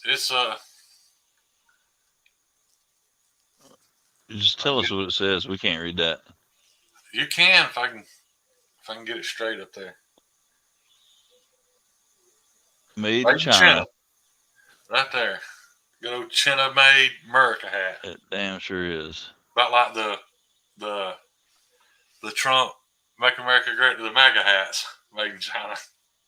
I don't know if that was true. I heard that. That thing came coated in Kufids. Oh, dude, let me tell you who was at the UFC last night ringside. Who?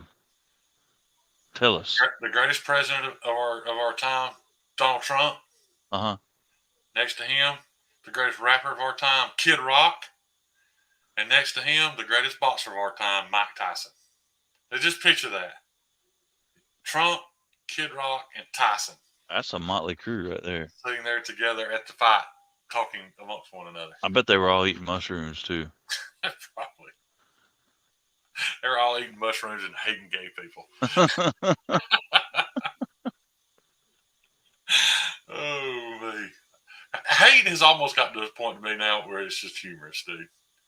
I mean, is there even any point getting upset about it anymore? No. People are just going to hate people, man. There's nothing we can do about it. We can't stop it. The fact of the matter is, people have always hated people, but now the difference is you can project that hate real time. Right. Back in the day, is like it took a little while to let people know you hated somebody. Now you can let people know right then and there. I had to drive past your yard and see the sign you had hung on your fence. And that could take weeks. Yeah. Now you can hate people real time and get comments on that hate. What I love about it now, though, dude, it's almost gotten interesting. Is like when you try to have a conversation with somebody about it, like when I ask corporately, was the whole Bud Light thing a good idea? Because how many customers do they think they're going to add to their customer base? Now, that seems like a completely legitimate question. Yeah. But if you ask that online, that means that I hate trans people. Oh, yeah. Well, no, that's not what I said. I just said from a corporate business decision, how many more customers are you going to add? Because that's what it's all about, is adding customers. And no matter how many times I try to explain myself, I'm being transphobic. What the hell? No, I just want to know if it makes sense from a bit. Now, here's another thing. Maybe they're willing to lose some money to support transgender people. Well, hey, that's putting your money where your mouth is. Y'all go right ahead. I got no problem with it because I don't drink that shit. But it's like you can't even engage in a conversation about any aspect of it without picking a side. And that's what I don't understand. When did it get this way, man? That you have to pick a side, or it will be picked for you, and you will be labeled that. It's been about the past 8 years is when all that shit happened. Yeah. Okay, so I agree. I love all three of them. I don't agree with everything that they've done, but by far, those three people have provided me with more entertainment in my life than any three people I know.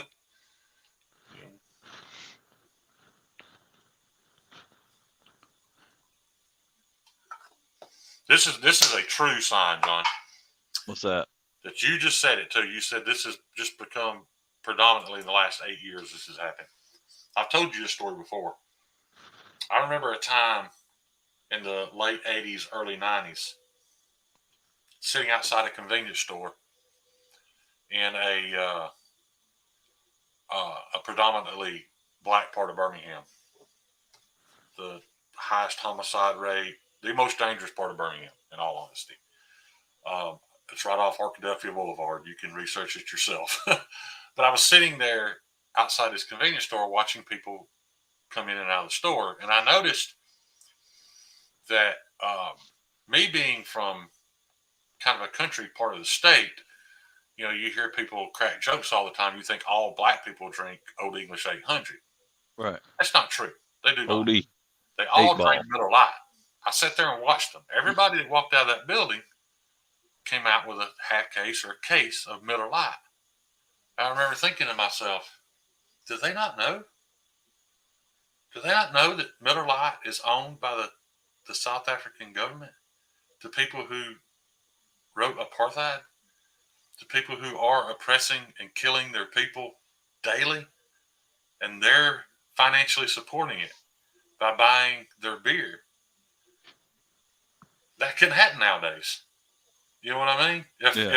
If that same government was still promoting apartheid and bought Miller Lite overnight, the whole world would know, and all those people would quit drinking Miller Lite, or at least you think so, because the news and the internet is filled every day, every single day. Something comes out about the fact that China wants to destroy us, and yet we still support them financially. That's not a big deal. Nobody wants to talk about it. But people do want to call you transphobic if you question, was it monetarily a good business decision to do what Bud Light did? Okay, here's my thing with the whole everything phobic. So you throw phobic on something, it means an irrational fear of something. Right. And so what you're doing is throwing the label that somebody's irrationally fearful of something onto something they just don't agree with. Right. It's well within their rights to not agree with something that it goes against their moral compass, that they just don't agree with it. But now they're something phobic. They're scared of it. No, they're not scared of it. They just don't agree with it. And that's their right to not agree with it.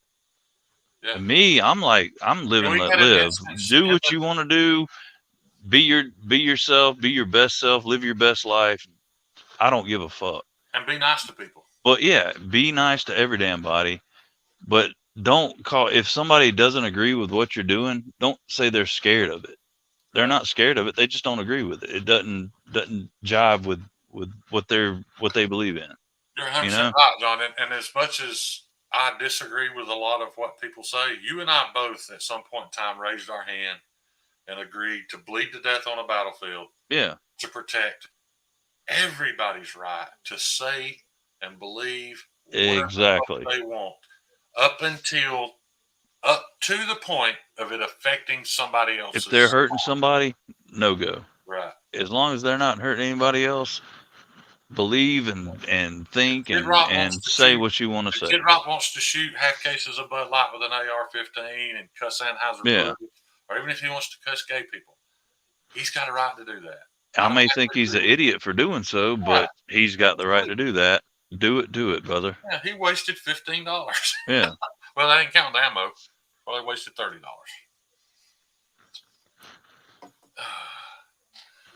Well, we did it, didn't we? We wouldn't let it slip off that slippery slope of politics on our live stream. Well, I mean, and honestly, there ain't no politics. Like I said, I live and let live. Do what you want to do. Just don't tell other people what they can and can't do. Right. You know? We saw it this week. Somebody get mad about what somebody was saying and how they believed, and they stormed off. It was just, I don't know.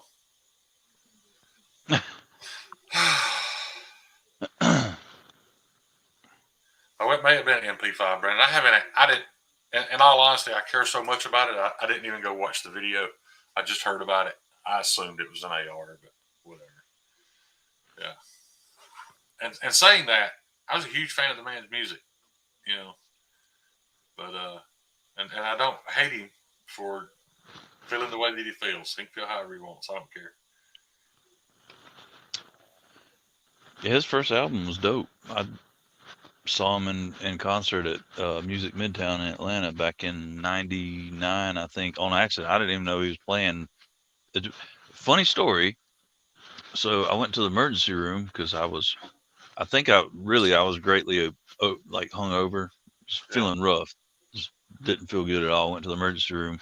Met a girl in the emergency room that had slipped and twisted her ankle in a club, and we, you know, had friendly relations with each other, and ended up going. She had tickets to Music Midtown. Went to Music Midtown. It was, bottom line, it was a damn good show. That was back in the Joe C days, right after his first album. It was good shit. He put on a good show. But if Ball with the Dog didn't get your blood pressure up, you're probably dead. I mean, you had to at least fist pump a few times during that song. You had to feel a little something during Ball with the Dog, dude. And Cowboy. Yeah. Well, there was a bunch of bangers, dude. Had a little bit amped up. Black Shit White Guy, that was a hell of a song. I like that one.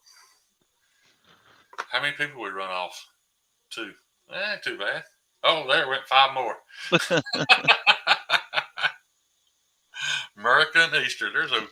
There's a Semper Fi EDC guy himself right there. Yeah. I agree, Constantine. Did somebody say Javon was live? Is Javon live in the other room? I don't think so. Somebody said that Javon was live. I think he just posted some videos or had them scheduled to go up.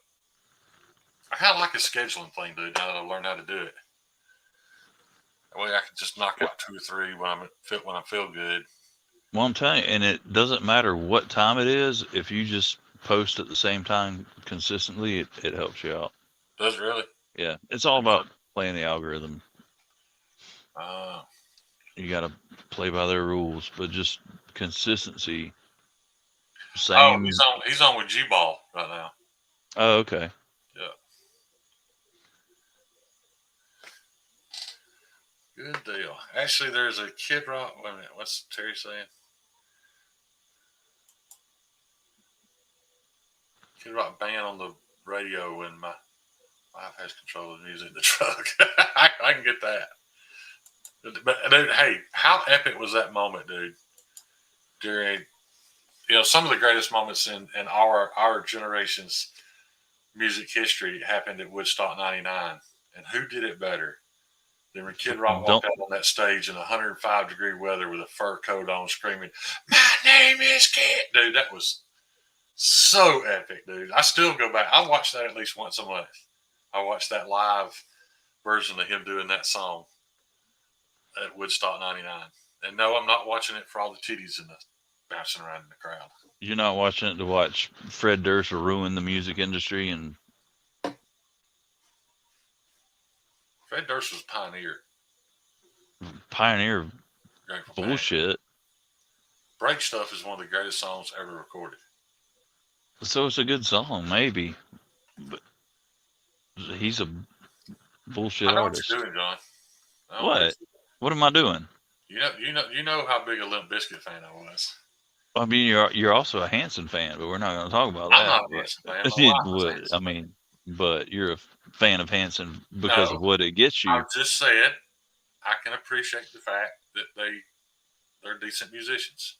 No, you said they're not the same. I'll put it this way: I would rather go to a Hanson concert as I had a Backstreet Boys or NSYNC or just some band thrown together by a promoter that don't actually have any talent.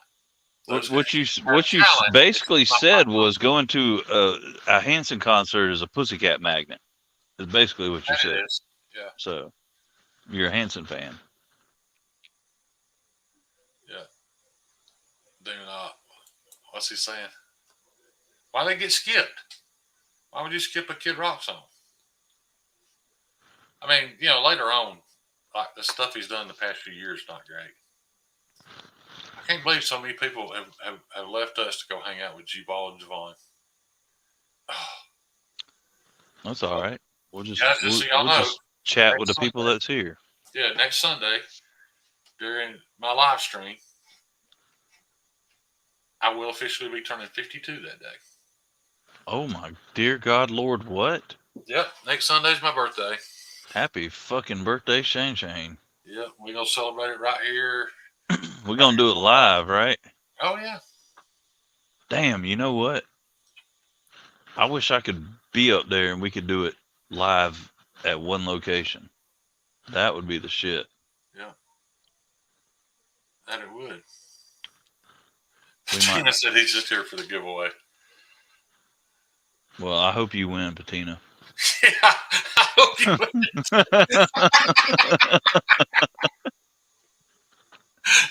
We're gonna skip the random number. You win. You won, win. buddy. You won the giveaway. And the winner is Cletus. Yep.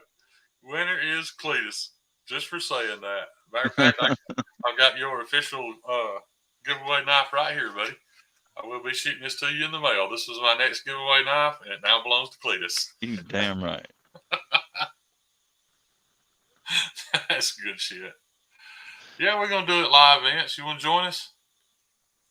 You can join in on the birthday celebrations. Damn, Demonoc, he brought up all the damn meme bands: Kid Rock, Hanson, Creed, and Nickelback. Yeah. Dude, did you ever whose podcast was I it saw on? Creed live 4 times. It might have been on Theo's when what's his name? The lead singer. Yeah, it was on the podcast talking about how awesome it was to be just a meme. He was like, do you know how cool it is to be a meme? You think I should send him the other one, Kyle, instead of that one? I mean, Patina is an outdoorsy type. He may appreciate the other one even more. So that might be even better. Tell you what, Cletus, we're gonna make this a surprise. Did you know Cletus hikes? Yeah. He hikes and fishes. Yeah. Has epic pictures of such things. Do you know Cletus is of Hispanic heritage? I didn't know that. Did you not? Did you know Vince was in here? Yeah. Do you know Vince is Puerto Rican? I knew that. Somehow Vince is half Puerto Rican, half white, and a quarter black. I don't understand how you make that happen. I think you have to be a little less something. I like how nobody caught the fact whenever you and Vince were supposed to be on a live stream of mine, and I made a thumbnail and I put a picture of the shit monster from Dogma. They didn't pick up that it was you. And then I put a picture of John Leguizamo's character from Spawn, and they didn't realize it was him. No, I didn't.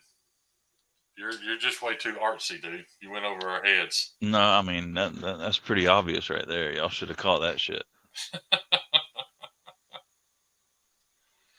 Hikes and fishes in short shorts.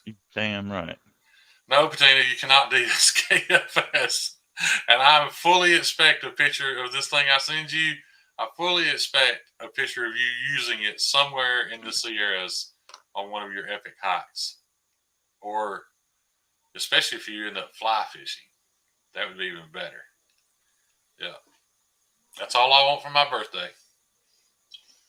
Just for you to take a picture of you using this knife in the wilderness. Oh shit, I just made the list. What list? Vince's list. Oh.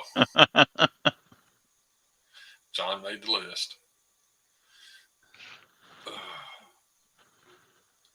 You didn't know that was John Leguizamo, Josh? The clown guy? I've always been a fan of John Leguizamo. Oh, dude, he's one of my favorite actors, hands down. He does a great job. Yeah, he's good. Him and who's that guy who's in Shooter? He was Agent Nick Montana. Oh, the Indian guy that was in Joe Dirt? Yeah, Nick. No. We're talking about different people. This guy's No. The dude that was in Shooter was the same Indian guy that was in Joe Dirt. Yeah, but he's not Indian. He's Hispanic. He's been in a bunch of movies, too. Wait, no. I don't think he was in Joe Dirt, John. No, he wasn't in Joe Dirt. Yeah. You're right. But maybe he was. I don't know. Michael Pena. Michael Pena. Did somebody say it? Yeah, a couple people did. Michael Pena. Michael Pena's been in some good movies. In all actuality, Michael Pena was the best actor in Shooter. And Shooter's one of my favorite movies of all time. But Michael Pena was a better actor in that than old Boston Common Boy. Yeah. God, man, our viewership just keeps dropping. They want to go get that hang out at the G spot. They want to get the G spot rubbed, I guess. Yeah. Or should ruin the book series for me. Let's Which all. that is a good damn series, dude. That dude writes some good books, man. Who does? The guy that writes the Swagger books. Was it Robert Hunter? I Hey, think was his name. what should we all go over to G Balls and say?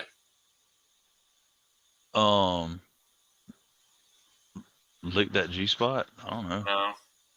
I want to say something about him stepping on my time slot.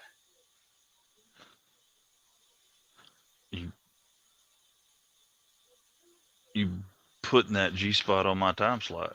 I don't know. Shit. Yes, Hunter. Robert is I just Robert. think off my time slot, fuckers. What's up, Mind of Milton? Everybody go over and give G Ball and Javon a hard time about stepping on my time slot. Vince said hashtag cancel G Ball. Yeah, Stephen Hunter. Cancel I was G Ball. right. But yeah, those the Bob Lee Swagger books, man. Dirty White Boys, that's a good book. Yeah. He writes some good freaking books, man. I've read 2 of them. I read the one about the night vision. You know what I'm talking about? You can read? Yeah. Okay. I'm not seeing y'all comment cancel G Ball and G Ball's live. Come on, guys. You're making my time slot your G spot. Bangers that aren't cheap. And he's so damn funny, dude. You need to get him on here if you haven't, because he is a joy to talk to. I mean, Dopey did it. He laugh on Thanks, Dopey. Mondays, every Monday What night. Dopey say? Just so. He said, "Isn't this Shane's time slot?" All his stories are, in my opinion, as good as Jared Nee's, if not better. He came from a tough place, man. Terry said, Javon, you're in the next room. You didn't realize John is live? Sundays are for Shane. He's a solid human being, man. I enjoy every hour I get to spend with him. And I always see something different knife-wise. Todd Carr said Shane doesn't have a G-spot. Yeah. I have a nice list going. But that's so good. What's up, Lacey Lace? Thanks, guys. Is Lacey here? Yeah, she's been lurking, she says. Yeah. But apparently the vintage beefer pulled her out. What? Vintage beaver? Yeah. Apparently she heard something I didn't hear, because I didn't even know we were talking about. Vintage beaver. I didn't know we was talking about old ass vagina. That's good. Lacey's become one of my favorite people in the knife community. Mostly because she has the same passion for knives that I do. I'm slowly starting to realize that there's very few people out there that have that. You know, that still look at them as cutting tools and primarily focus on performance. Oh, I thought you just liked her because she was hot. Well, Lacey is hot. I mean, I know. There's that too, but the fact that I didn't. She's not just about that hot train. She's about, does this cutting tool do what it was made to do? I just didn't know you were multi-dimensional. I thought you were just shallow as hell. So, that's what I'm saying. I'm pretty shallow. I mean, you're fairly shallow, dude. You were a tattoo artist. Yeah. Artist. Hey, you did art. 34. More and more of them leaving. I see how you fuckers are. It'll be all right. See if I share my birthday with y'all next week. I know, right? You'll share it with all of us, though. I know, right? Let's see how many of our people are over there. Carco's over there. El Cap's over there. Of course, maybe they're just over there giving him shit. 64.8 to 65. He puts it at that range. Yeah, Dopey said, hey, Dopey's in there and said, I guess Shane forgot it will take G-Ball 20 minutes to get to these comments. Quality taste. Vance is still in there giving him shit. We always got them avoid Dude. Vince. Vince is a damn demon, dude. Yeah, you don't want Vince. Don't piss Vince's list. don't piss Vince off. He will fry your asshole up and eat it Yeah. on live fucking TV. Oh man. Mirosop, you are correct. That's what I was. Tattoo applicator, not an artist. I depended on artists to come up with the designs. I just put them on. Well, Shane did art though. We all know. Oh, Constantine's here for the duration. Constantine has become a That's a ride or die right there. yeah. He's become a diehard member of the knife community, and we appreciate him. Yeah. I'm sure he got here the same way most all of us did, through hardship. Oh yeah. Needing some brotherhood. Well, it's not that I'm sure. I know. I've kind of heard his story. Like I've said before, we're all just a motley crew of misguided souls. Yeah.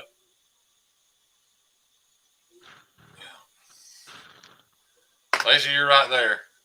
I did think I was a little guilty of. I think I got a little bitter about it though, and I finally have kind of learned to let it go. That people have different interests, and that's okay.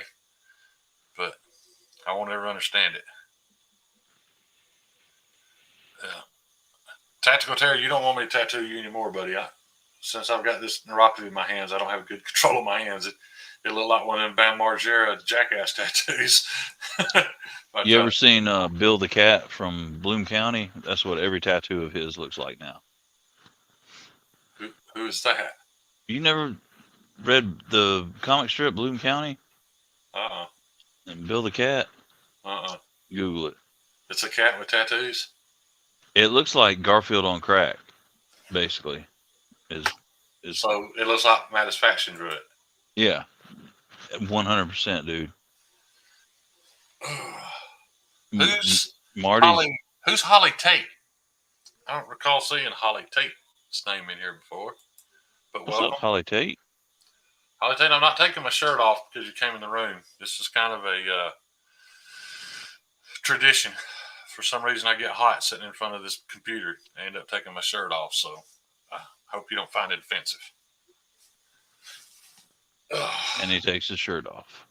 Yeah. Are you really hot, or are you just taking your shirt off for Holly Tate? I swear to God, it's like 100 degrees in this corner. You said it was cold earlier. I know. Never fails. The longer I sit here, the hotter it gets. You got some like high beam lights going on? Vince said put her in timeout. Yeah, welcome to the show. You're not. No, don't y'all dare put her in timeout. Does anybody know who Holly Tate is? Steph said, finally, that's the only reason I was in here. You took your damn shirt off and you made Steph's night, dude. That's good to know. Good to know. Is Holly Tate one of Steph's friends? I don't know. She said this tater is a later. I don't know what that means. You might have a stalker. I think that means my shirtlessness may have ran her off. No, she said seen you were on, so. Oh. It might be somebody you know in real life. You know Holly Tate? Not that I know of. Yeah, everybody's got screen names nowadays, though, so it's hard to keep up with who's who. I can go shirtless, but I don't feel like going hatless. Yeah, keep your hat on at least. Cheeto Bandito said, I know who Holly Tate ain't, or Taint. We're not starting the Taint thing again tonight, yeah. No. And we're not talking about the third balls. That was a previous episode. Yeah. I've done learned that Steph's friends don't take my humor very well.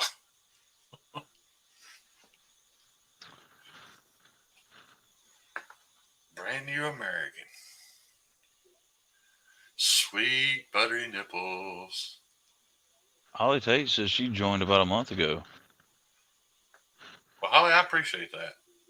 I do too. No accounting for taste, but thank you, man. Well, I know why you would do such a thing. But hey, we're glad you're here. Especially with all of our viewers jumping over to G-Ball Trader. I know. No Vince. We're going to take the high ground. No timeout. Yeah. Yeah. Oh, It's just Steph said, y'all think I'm telling people to watch y'all? No, I would never accuse you of that. 100%. I know you're smarter than that, Steph. That's a very good point. She got us on that one. I mean, you do art, so. Yeah. That was a smooth burn. You're right, dude. Yeah. Well, Josh Worth took his shirt off before you did. I saw that. And he's from the Southern Hemisphere. I think we should all start doing this live stream topless. Y'all should. The gentlemen. I wouldn't ask the ladies to do that, but unless they just want to. But they ain't on screen anyway. Yeah, Lacey, you're right. Well, I tan pretty good, but like my first day out in the sun, I burn like hell, and it peels within 48 hours, and then I'm good the rest of the summer. Yeah. And he's got a hell of a neck roll. That, yeah.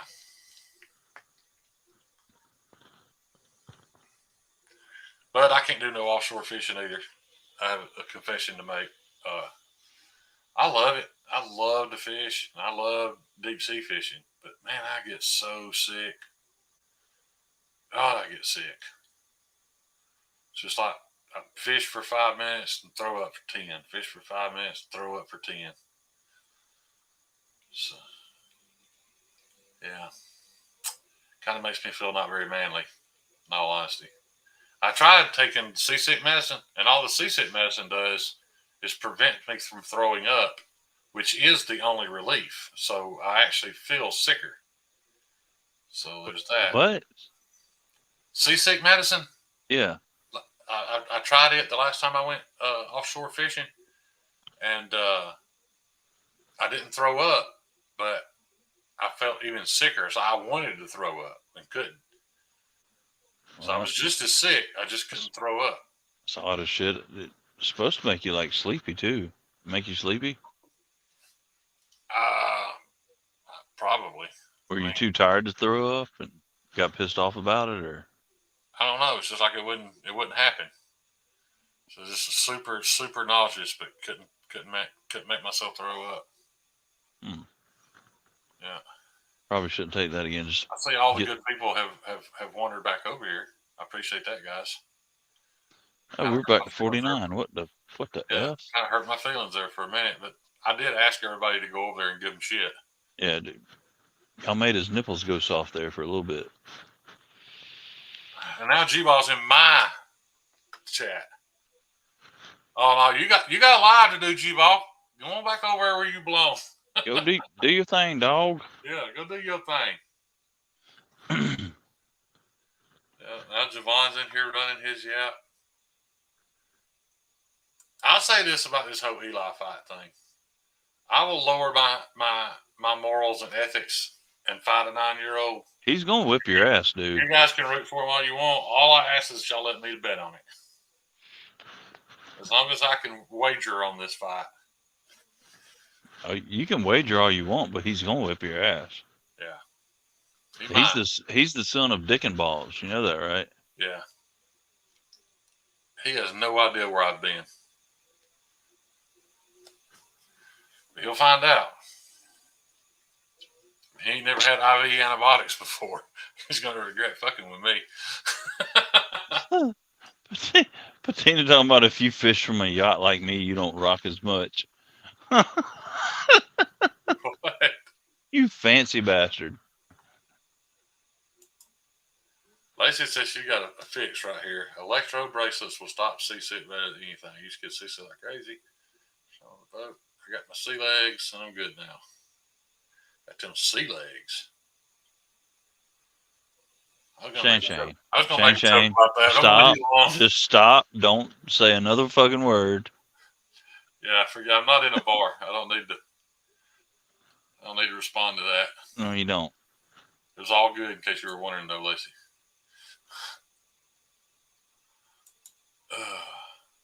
Oh, and BT Dubs, what up, G Bizzle? But what I was going to say was, if she got sea legs, I'm going to make like Moses. Just shut up. Just shut up, Shane. God damn it. We're not that kind of channel, dude. Yeah, you're right. Anyway, I don't even know where to go after that.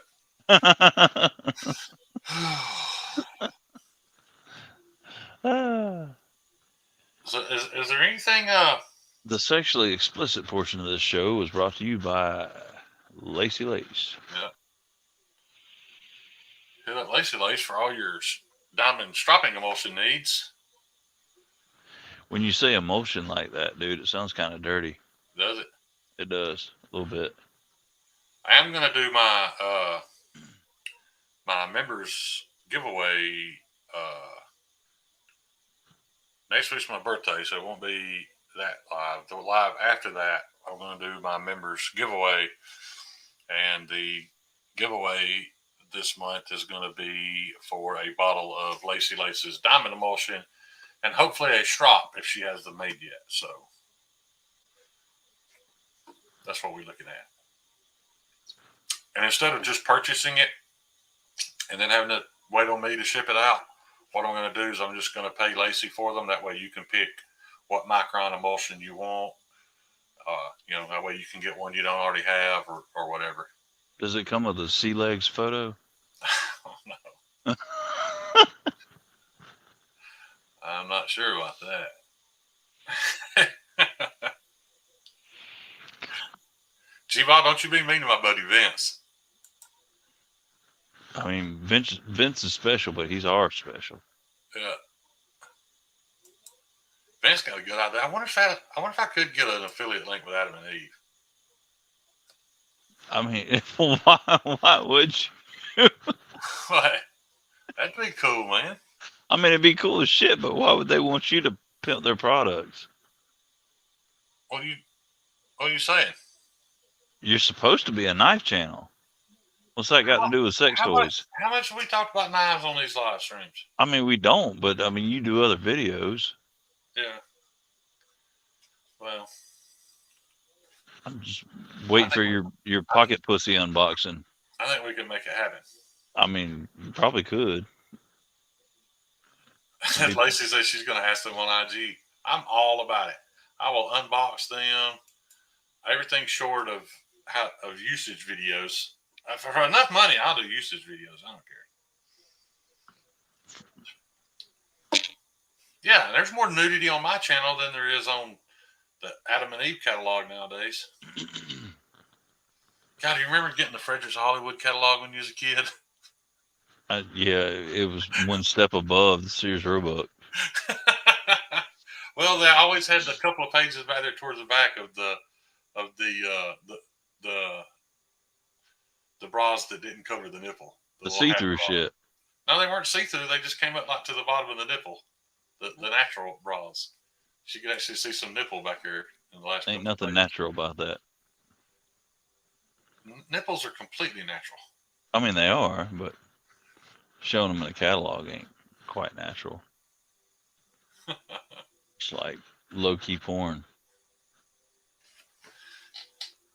Lacey, you want me to delete that comment?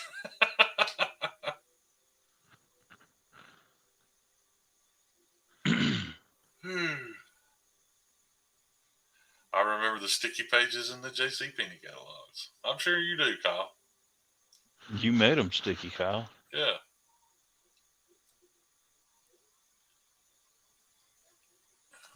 Did I miss the Astroglide giveaway? Yeah, man, what's wrong with going to a knife channel and possibly winning some Astroglide or a little remote control vibrator? A little damn silver bullet or something, you know. Yeah. Little lady finger. Yeah. Get you where you need to go for free. Yeah. This live stream needs saran wrap. Huh? This live stream needs saran wrap. Yeah. I keep plastic painter's sheeting on the floors just in case. Just in case it gets a little creamy. Is Patina timing out G-Ball? I don't know. Is he? I don't know where to see it. I don't know. Yeah, they still a company, Vince. I think they're just purely online now. Here in Alabama, we got these places called Love Stuff. Have you discovered a Love Stuff yet, John? No, I haven't went looking for There's them. a couple of them between here and Huntsville when I'm on my way there. It's called Love Stuff. Love Stuff. It's just an adult toy store. Full of stuff for love, huh? Yep. That's a good name for it. I believe they're single-handedly responsible for running the sex life of men all over the state. They sell this little thing called a flower. I ain't going to get into deep detail, but apparently women don't need us anymore because of the flower. Kind of along the lines of that Magic Rabbit thing. I've heard it's way better than the Magic Rabbit. Oh, Lord. Well, let me tuck my wiener between my legs and run on home. Yeah. Crispy Critter, National Geographic was a special time for it. Dude, that was 100% my third world countries where they run around naked now. That was my first porn magazine. Yeah. And the great thing was my grandma gave us all her National Geographic magazine. We'd go visit her and she'd send me home with a stack of them. I'm like, oh, dude, whacking material for days. Oh. Thank you, Grandma. That's a good question. I don't know why they're always off the interstate. I guess for truckers and lot lizards. I don't know. But you're right. They are quite often just right there close to the interstate off-ramps. Yeah. Apparently they do well here, though, dude. They sound like they build a new one about once a year. The Love Stuff has really blown up. I know when I was working construction, we were building a damn, this is back in the old days. It was a Bell South. You remember Bell South Mobility? Yeah. When they were, we were building a Bell South store, and we were up on the roof, and I think he was like I don't remember what he was, but he wasn't. I worked for the general contractor, and he was one of the contract workers. And we were up there doing something. This lady walked past the store, and she said, "What's this going to be?" He said, "Ma'am, it's going to be an adult toy store called Dings and Things." and it kind of killed me a little bit, but yeah.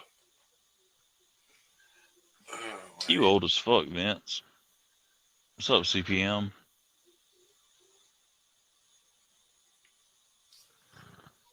Dude, the first time I ever went into a Love Stuff, back when I owned my own mechanic shop, I was still tattooing. I was dating this girl, and we went in there. Well, my partner, my business partner where I own the mechanic shop, I met this kid when he was like 17 years old. He was a hell of a mechanic. We ended up going into business together a few years later. But I had nicknamed him Hee-Haw because he was so country. I mean country. He made me look like a city slicker. And he shows up for work one day, and he had shaved his head. So, keep in mind, Hee-Haw was probably 5'10", 140 pounds. First time he shaved his head, so it's just snow white. You know, he looks like a kid off a St. Jude commercial. He walks in, and as soon as I seen him, dude, the minute he walks in the shop, I went, ba-da-da-da-da-da-da-da. So I downloaded the ringtone for the dueling banjos. It was never an issue, dude. I never thought nothing about it. And I'm standing in Love Stuff with this young lady, and there's probably 20 customers in there. My fucking phone goes off in my pocket. The dueling banjos from what's the name of that movie?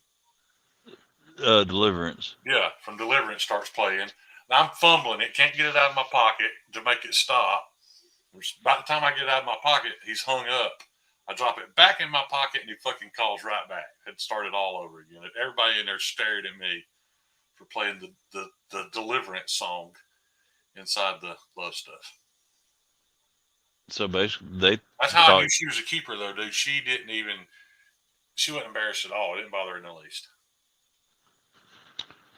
Did she get a little excited? She'd already passed my first test. I used to have this test. I'd know if they were going to hang around or not. If on like third, fourth day, or third, fourth time of them spending the night, if you just grab a girl and roll her over and spit right in her butthole for no reason, just do it and then roll back over and act like it didn't happen. If she don't freak out, that's a keeper, dude. If she gets up and runs off, I don't even know what to say right now, dude. If she gets up and runs away, it was never meant to be. I don't even. Yeah, I don't know what to say. John, life's short, dude. You have to it is short. YOLO, as they say. Yeah, you can't waste a whole lot of time. I gotten so famous for it around here that a guy made me a vinyl sticker to go on the windshield of my Toyota rock crawler. It was all one word, but it was SPITNERBUTT. And everybody thought that was the name of the truck. But people who knew me knew why it was on there. Spit in her butt. I used to ask people all the time, how long you and her been together? Oh, man, we've been dating about 3 months. You spit in her butt yet?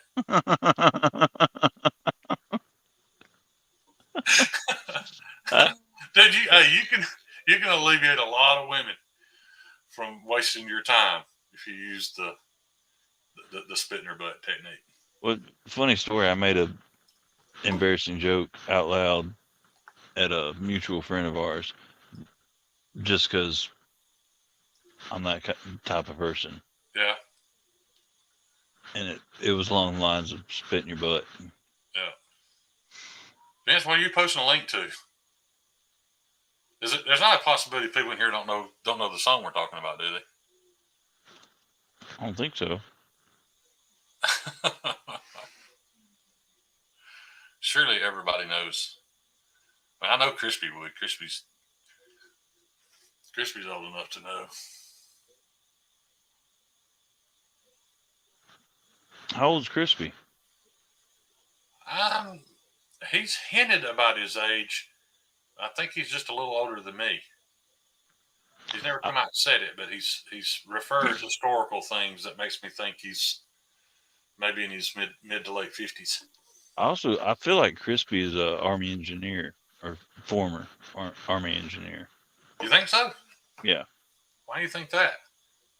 Just because of his little thumbnail icon thing. Said it'll be 56 in May. We watched a girl at a females only night. You watched her do what, Lacey? You left out the important part. Watched a girl at a females only night at a swingers club in NOLA. And still to this day, I don't know how. How she did what? I have to know. New Orleans is not that far from here. What orifice did it come out of? This is what I'm asking. Yeah.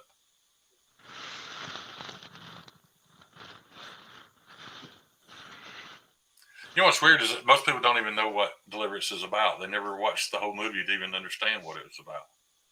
All people remember is to squeal like a pig. And you got a pretty mouth. Yeah. Lacey said fucking both, all of it. Oh, a bad dragon. Yeah, I'm not into enormous insertions. Makes me feel useless. All of it. Well, we'd have to know how big this bad dragon is to understand how impressive that is. And yes, Crispy is an engineer, master fabricator, machinist. How did you know that? His damn thumbnail, dude. He's got the Army engineer. He was a Red Horse? Ain't that what they call him in the Army? No, that's Air Force, ain't it? The engineers in the Air Force are Red Horses, I think. No, what the hell they call them in the Air Force? We didn't call them nothing in the Navy, Army, but engineers. The Army, it's Army Corps Engineers, and the Air Force had the Red Horses. Why they call them the Red Horses, I've no idea. I don't either. We just called them engineers because, we had mad respect for them. Yeah, we decided if you got plumbing or air conditioning or...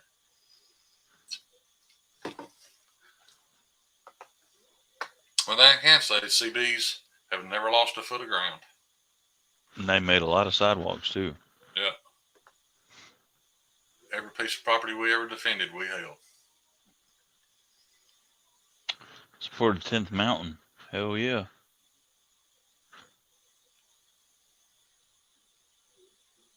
(642nd) Engineers supported 10th Mountain Division. Now, the Army Corps Engineers, I mean, do they build shit and stuff like that too, or? Yeah. Okay. They I do know all have that shit. combat engineers, but that doesn't have anything to do with construction, does it? Yeah, it still does. Combat engineer. I thought. I mean, they're engineers kinda doing like mobile ran bridges, like they're helping you breach shit. Like It's weird. You would think I would have met some, but I mean, we were never around any of those. You were Navy, dude. Yeah, we just had the CBs. Yeah, do you think at some point in time you would work alongside one another, or collaborate on a project? But the funny thing is, the base I was at in California, we were Army, but we had CBs did all our, and like they built our sidewalks. Engineers was more like Patina's talking about. He's worked with them during landslide work. They seem to be more engineers. Where with the CBs, we had engineers, but not that many. We had more just downright construction worker types, equipment operators, builders, welders, plumbers, electricians. The Army Corps engineers seemed like they were more about surveying land and. No, they did everything, dude. They the whole gambit. I've never met one. That's weird to think about. Yeah. Everyone I know that had anything to do with the Army Corps engineers did more engineer work than construction work. No, I know they go hand in hand, but yeah, they did it all. Yeah.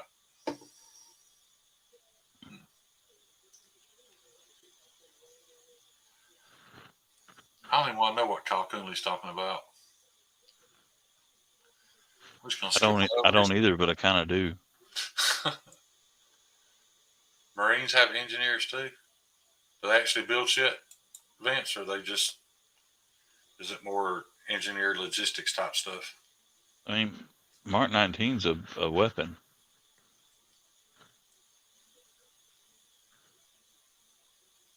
That's what he's saying.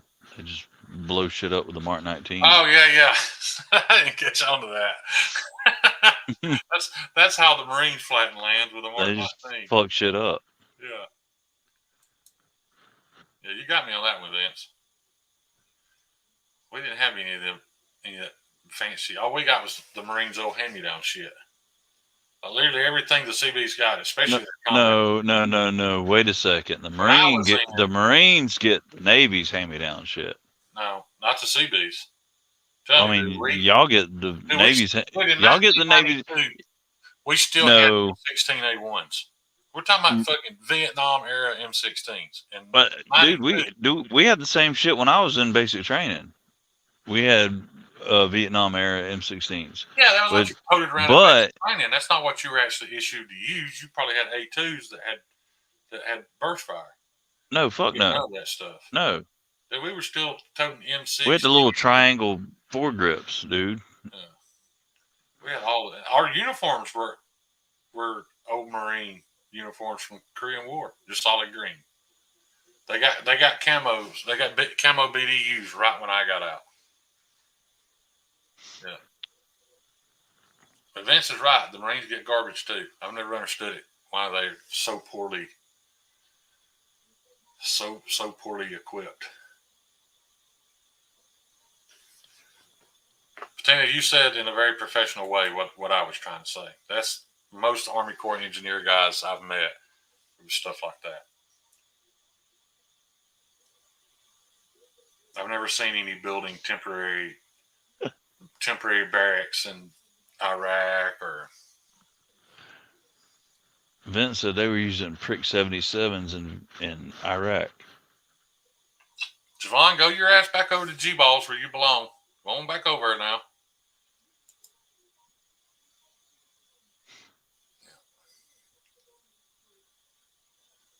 Oh, I know, Vince. That's what I'm telling you. I don't know. The Army got the good shit. Then they passed it down to y'all, and after y'all wore it out, we got it. Like I remember every M16 in our arsenal, dude. You could pick it up and shake it, and it'd rattle like hell. Dude, we still had 1911s. And the Beretta M2s have been out forever. We were still issued old 1911s that looked like they'd been drugged down a gravel road. But they work. They work just fine. The M1 Garand was a damn good rifle. I mean, not up to par with what we have now, but dude, today's troops couldn't carry an M1 Garand. Yeah, no, that's true. Heavy bastard around. Yep. That's what we carried in boot camp. Everywhere, all day, every day. Did I ever tell you about getting caught watching the pigeons? No, but I feel like you're about to. I was in boot camp, dude. I don't know what Marine or Army boot camp's like, but 90% of Navy boot camp is waiting to eat chow. Like, they tell us it was time to go to the galley, which I think y'all called the chow hall. And we No, actually, when I was in, they called it the damn stupid-ass DFAC, the dining facility. Okay. It was the galleys, what they call it in the Navy. It'd be time to go to the galley. We'd have to run like hell to get there.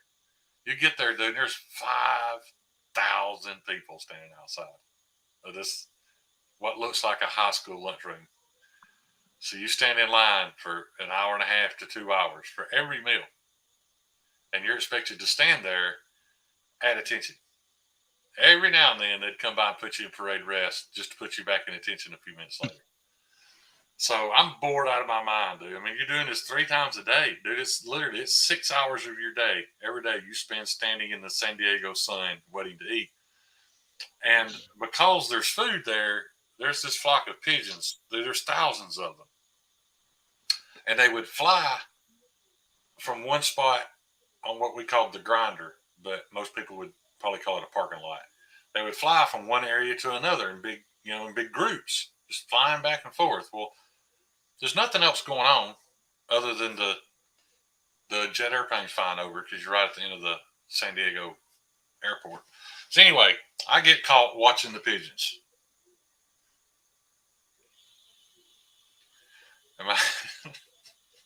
So my OIC comes over and is like, Gables, what are you doing? You learn real quick. The last thing you do is lie. And I was like, I was watching the pigeons, Chief Petty Officer. All right, buddy. Head back to the barracks. Go get your weapon. So I run. It's over a mile from the galley to our barracks. I run all the way back there to grab this M1 Garand that the barrel is full of lead. They fill the barrels full of lead so they won't fire. I run all the way back when I get back with it. Keep in mind, we had just gotten there. And he informs me that I'm on pigeon watch. And that every time those pigeons land, if they touch that grinder, I've got to do 10 push-ups. So I spend the next 2 hours, dude, literally running around with this rifle, screaming, bang, bang, bang, bang, bang, bang, in front of 5,000 of, other people in boot camp. I run around screaming, bang, bang, bang, trying to scatter these pigeons. And every time he'd see the group land, I'd have to drop, do 10 push-ups, get up, bang, bang, bang, bang, bang. Not only was it tiresome, to say the least, it was the most embarrassing. So you never wanted to be that guy on pigeon watch. I doubt that's all those other people. You didn't get to eat lunch either. You had to do it till the galley closed. And then the people working in the galley would come out and throw breadcrumbs onto the asphalt to make them land. Yeah, dude, it was horrible. Yeah. Well, I got to pee real quick. Hey. What did you say? John asked Shane, born on date. Vince, we didn't really have born on dates so much to say, but I graduated boot camp in January 7th of 1990.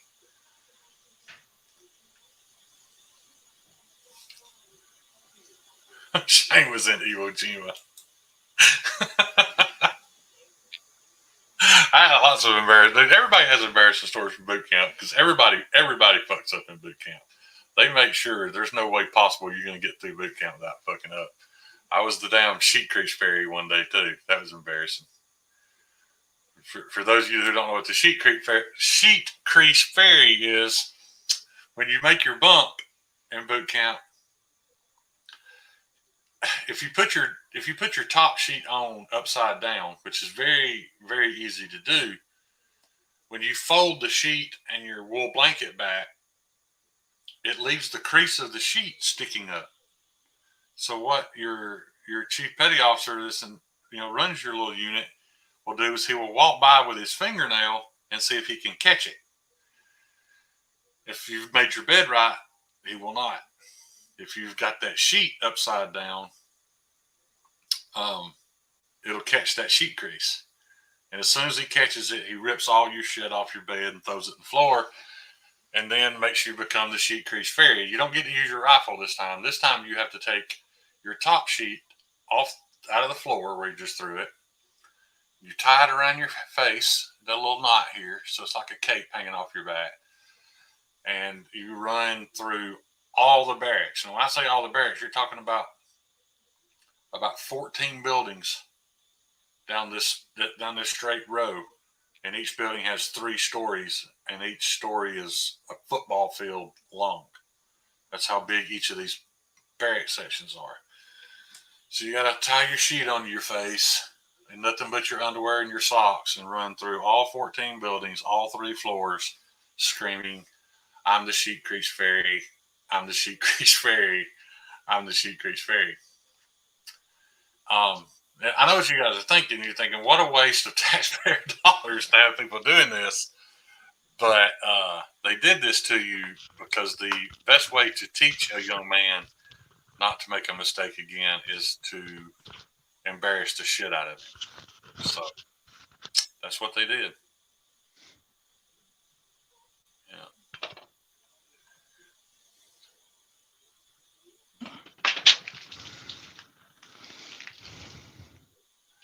You missed the sheet crease fairy story.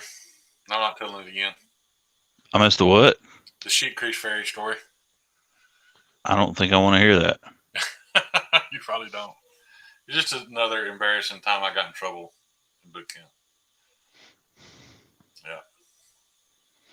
I think the most embarrassing thing to happen to you in boot camp, though, is if you get racing stripes in your drawers.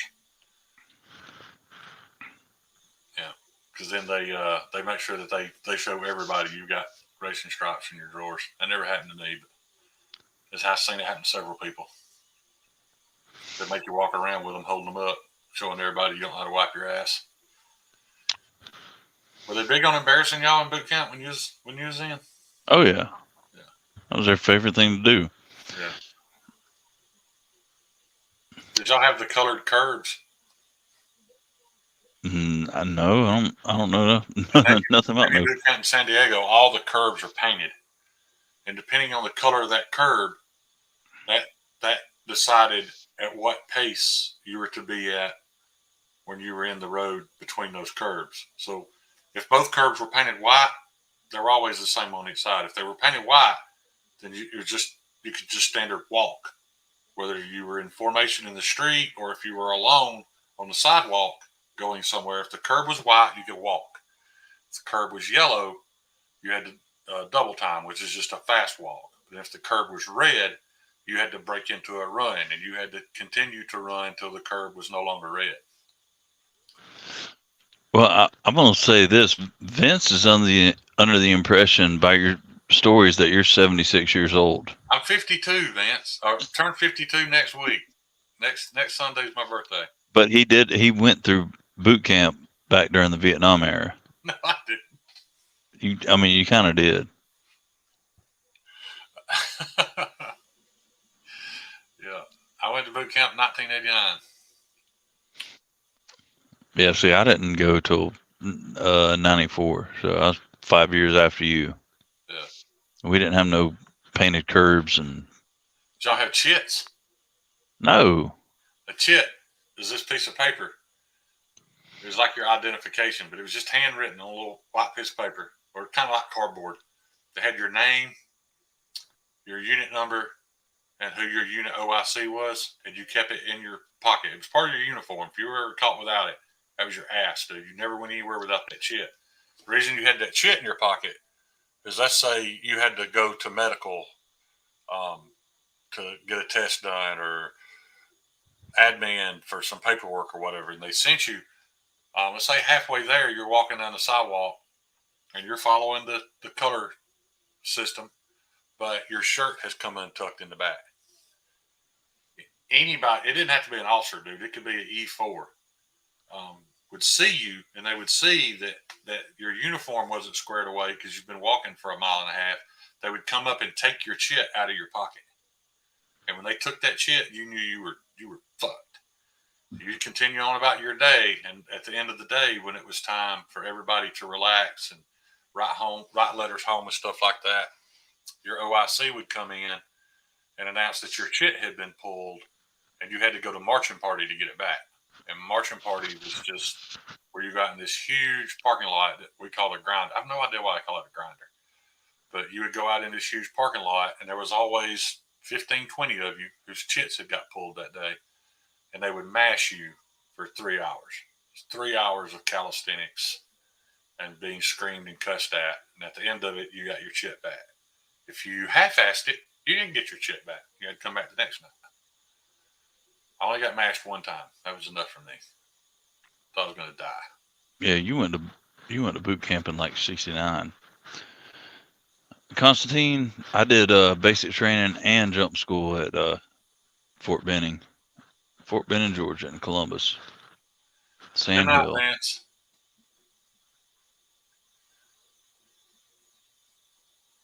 Christopher Critter did boot in '85.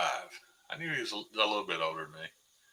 We had a guy when I was in '89 that was 34 years old and was in boot camp.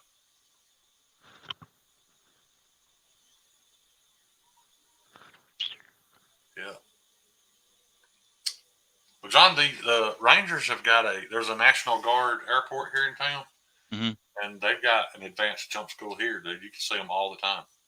Just look out over the horizon, and you'll see either They don't have jump school there. Only jump schools at Fort Benning. They have a advanced jump school. They jump all day, from spring through summer. They might jump there, but actual Army jump school to become airborne certified is at Fort Benning. I get that, but these guys have already been through that. Yeah. And then they come here for something else. It's maybe advanced training, but it's not jump school. It's really cool because you'll watch those big dual prop helicopters flying over. The Chinooks. Yeah, you'll see a Chinook way off the distance. And or we call them shit hooks. It looks like somebody sprinkling pepper out the back of them. Just little black dots. You'll watch them fall, and then poof, poof, poof, poof, poof, poof, poof. All the parachutes open. They land. Yeah. I know they've all got, because I see them in town a lot. I've bought several of them lunch when I have the opportunity, but I know they've all already got Ranger tabs. So I don't know what they're coming here for. That's the Ola Lee Mize. That's the name of that base. You know who Ola Lee Mize is? No. Ola Lee Mize was the founder of Army Special Forces. He was from Gadsden, Alabama. Yeah. No, the hell he wasn't. Yes, he was. His great-granddaughter. You slept with her? No, she was hanging out at the tattoo shop, but I didn't sleep with her. Oh. You didn't have the baby oil. Yeah. Yep. Yeah, he ain't been dead that long, actually. Ola lived right up to almost 100 years old, because when they had his ceremony, they flew a Chinook over my house, which no idea why they would be way over here, but dude, the entire house shook. I didn't realize how much downforce those things created.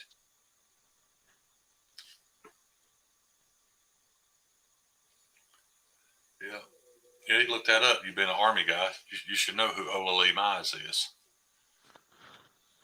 A section of Highway 77 over here is even called Ola Lee Mize Highway. Well, I don't live around there. I don't care. You went to jump school. You should care about who Ola Lee Mize is. I mean, a little bit, but know, Yeah. is what it is. I just want you to look it up when you get a chance. You know, I ain't bullshitting you. I mean, I will, and I'll tell you. Be like, Shane, you were right, dude. This bastard is bad as hell. Yeah. But I mean, hell, I went to Coming from jump school back in '96, '97. So Yeah. it's been a year or two. I've never experienced an osprey. Never seen one. Never been close to one. A what? That was Osprey? my time. Yeah, the osprey. The VTOL shit? Yeah. VTOL stands for vertical takeoff and lift. Yeah. I thought Vince was going to bed. He's still in here. Dive school was in Jacksonville. That's because Vince killed my damn pawpaw. Yeah. I'm going to throw that bastard on the ground when I see him at Blade Show. Let's go back to your original question, though. Is born on date, is that the date that Marines graduate boot camp? Is that what y'all call that? You're born on date? I think that's the date they eat their first crayon. That sounds about right, too. That's just... Yeah. That's what We weren't as... The Navy wasn't as ceremonious as Marines are. But I will say, dude, I saw the difference between Navy boot camp and because the Marine boot camp in San Diego, the only thing that separates it and the Navy boot camp is a 6-foot chain link fence.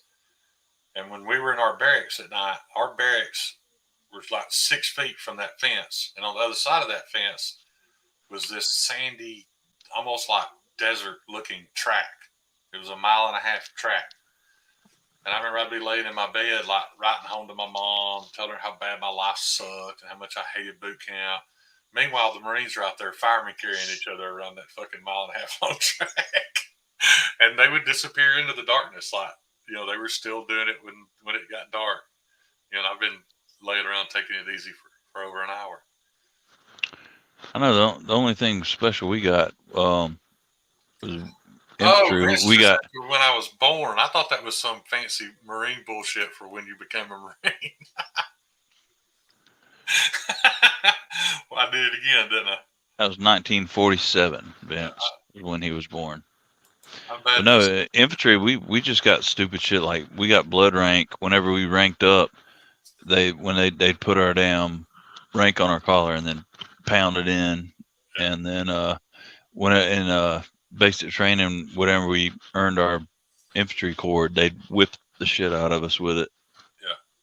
But yeah, we had, you know, when you make E4, it's third class petty officer, you got your crow, which is actually an eagle, but that was just our terms for it. You get your crow. When you get your crow, they would pin it on during the ceremony because they didn't allow that kind of shenanigans during the ceremony. But afterwards, another petty officer would come up to you and take it off your collar and put it on your arm and punch it in. You know, it had those 2 little sharp spikes sticking out the back. Yeah. You'd punch it in your arm. Then every petty officer in your unit would come by and punch you in that crow with those 2 spikes sticking in you. And we had 2 that I know of. The spike broke off in their arm. Had to go to medical to get the spike out. Yeah, they weren't supposed to do that to us because of the whole broken collarbone thing, but they would still do it. But yeah, they'd just get it set right there on your collar and then just pound it in. Yeah, that was about the time they had kind of started doing away with the hazing shit. Yeah, it got super serious yet, so you still got your crow pounded into you. Yeah, but we already knew. We were aware it was going away. I'll put it that way. Hazing was becoming a thing of the past. But that was all we did, dude. From the time we got out of boot camp, like when we were in A school, we would literally run back to the barracks at lunch and turn the TV on WWF Wrestling, kick all the furniture out of the way, and just beat the hell out of one another for 45 minutes during lunch, and then go back and sit in class for A school the rest of the day. That was every day. Y'all had TV? Yeah, in A school. Not during boot camp. A school's where you go after boot camp. Shit, which my our MOS school was like right there at Fort Benning because we 11 Mike, so we did our Bradley training right there at Fort Benning. So it was same drill sergeants, everything. We didn't have shit, no TV, nothing. I remember, matter of fact, I was in basic training during Super Bowl, and motherfuckers went ape shit because we couldn't watch Super Bowl. They were running through there, punching the damn ceiling tiles out, like busting shit up, just raising all kinds of hell. And we got smoked like crazy because of that. And I was like, we didn't get to watch the Super Bowl, and we're getting smoked. Y'all are dumbasses. Yeah, so freaking idiots. In the Navy, they call it getting mashed. Mash stands for make us say they're hurt. No, we got smoked. They smoked our asses. Yeah. We when we got out of boot camp, there was like a 5 or 6 day transition between boot camp and your A school because people were going to A schools all over the country. You know, some people, if you were a supply mate or a chef, you stayed in San Diego because the school was on the same base as boot camp. But like me, I had to go, I don't know, 6-7 hours north to Lemoore. No, I'm sorry, I went from San Diego to like a couple hours north to Port Hueneme for A school. But in A school, dude, after the first 4 weeks of A school, you could wear blue jeans and a t-shirt during your off time. The first month, you still had to be in uniform 24/7, and then they got it slacked up, and you could start wearing what they call civvies, civilian clothes. But just when you were off work, so it got they got more lenient as you went along. But yeah, in A school we had TVs. I mean, they didn't provide you with a TV, but somehow we got a TV because I remember I started and finished Mega Man while I was in A school. Y'all were soft as hell, dude. I'm sure. So most Navy people never go to infantry either. Most guys in the Navy have never fired a weapon. There's no reason to teach them that.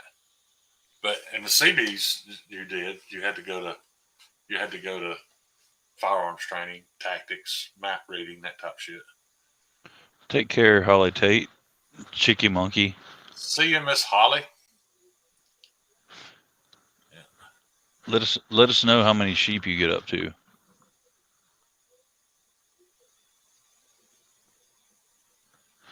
Yeah, it's crazy how different they all were. And what's worse is that Marty guy's in the chat. Yeah. I wish Dick and Balls was here. He's so much cooler. Well, I mean, we can make that happen. We can just ban Marty and Dick and Balls will come back. I thought Marty was like permanently banned. That should be a thing. Patina got soft, I guess. Let him off easy. Cletus. He's a channel member though, so maybe that gets him a pass. you throw that ban hammer down, Cletus. Yeah.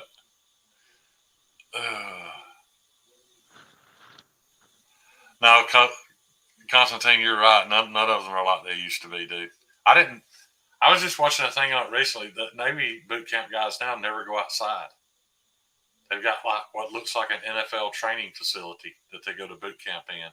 It's just like this springy rubberized floor that they run on so that they don't get shin splints and they get they can have their cell phones on them now. Yeah, you heard me right, dude. You can go through boot camp with your cell phone.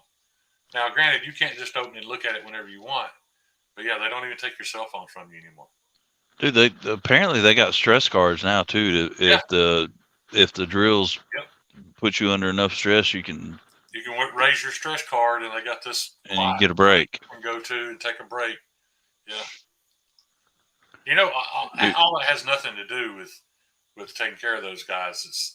They're just trying to stay out of the limelight for causing PTSD because so many people have claimed PTSD just from boot camp. Yeah, because some people, dude, there was a guy in the building next to me one night when I was on watch hung himself. I'm like, dude, this is 3 months. You're going to be here 3 months. He fucking hung himself, killed himself because he didn't want to be in boot camp anymore. And that was in 1989. I can only imagine what it was like in the 50s, 60s, 70s, because I'm sure it had already gotten way softer for us, just like, today's generation, it's even softer. I can remember a damn drill going ape shit on me, like whipping the fuck out of me, talking about. And this is back in the day.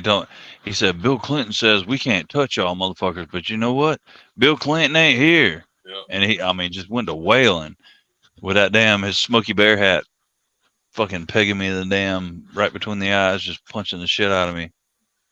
And I couldn't do shit back. So I was like, damn, if I fucking hit him back, I'm getting kicked out. Yeah. But it was fun though. I mean, it was a damn good time. Like looking back on it, like when you were in the middle of it, you're like, this sucks. Yeah. But looking back on it, dude, that was kind of fun, dude. It was almost like the day you graduated, you look back and it's like, that really wasn't shit. And the funny thing is, as soon as you graduate, your drill sergeant standing there talking to you like you're a damn human being. Like, hey, what's up, bud? Yeah. You're like, what the fuck, man? Yeah. Yesterday I was. I was a damn. How the better part of me ran down my mama's thigh. Yeah. And now we're buddies. Yeah. Yeah. But I mean, you gain a lot of respect for your drill sergeants, because I know, like, Army wise, they go through everything that you're going through. Right. I mean, they do the exercises with you, the field exercises, like everything's. I mean, just exactly what you're doing. They're doing the same exact thing. They did not in the Navy. I never saw that. We had, I can't remember either one of them's name. We had a chief petty officer and a first class petty officer that ran our little boot camp unit. And not only did they not participate, and we never see them do anything, we rarely ever saw them. They picked who they thought the best sailor out of that bunch was pretty early and made him in charge of the group. And they would pass down the orders and tell him what to take us and go do. So that's what sucked even worse, is half the time you were getting in trouble or getting mashed by a guy that's no better than you. He ain't even been through boot camp yet, but he's in charge of you. Oh, no. They selected him. That ain't the way it is. In the Army, you got E6s and RPO, recruit petty officer. No, we had what would they call them? We had like guidons, platoon leaders, whatever. But as far as telling us what to do and disciplining us, it was all the staff sergeant, first class, drill sergeants. See, I missed out on a whole lot of the boot camp experience because, like, day one, they started asking people random questions, and I knew it was a setup, dude. And you told them you slept with your sister, didn't you? No. Oh. No. I don't remember what my question was. The only one I remember was to ask, who in here believes they're a good swimmer? And therefore guys raised their hands. Well, for the rest of boot camp, they were swimmers. And what that meant was that at night, right before we went to bed, they had to take their wool blanket, their bedroll, and lay it. They had to roll it up a certain way in front of them and lay on their stomach in the floor and swim across the room with it. We didn't have brooms, didn't have mops. That's how you swept the floor, was with that wool blanket. When they got done, they took it outside and shook it. So those were swimmers. I don't remember what the question was asked for the two guys that had to polish the brass, but it looks like I got a loading wheel. Might have to give it a minute. You're good on my end.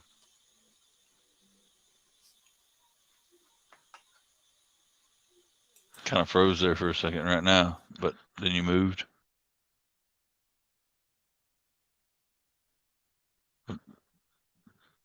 Tell us about it.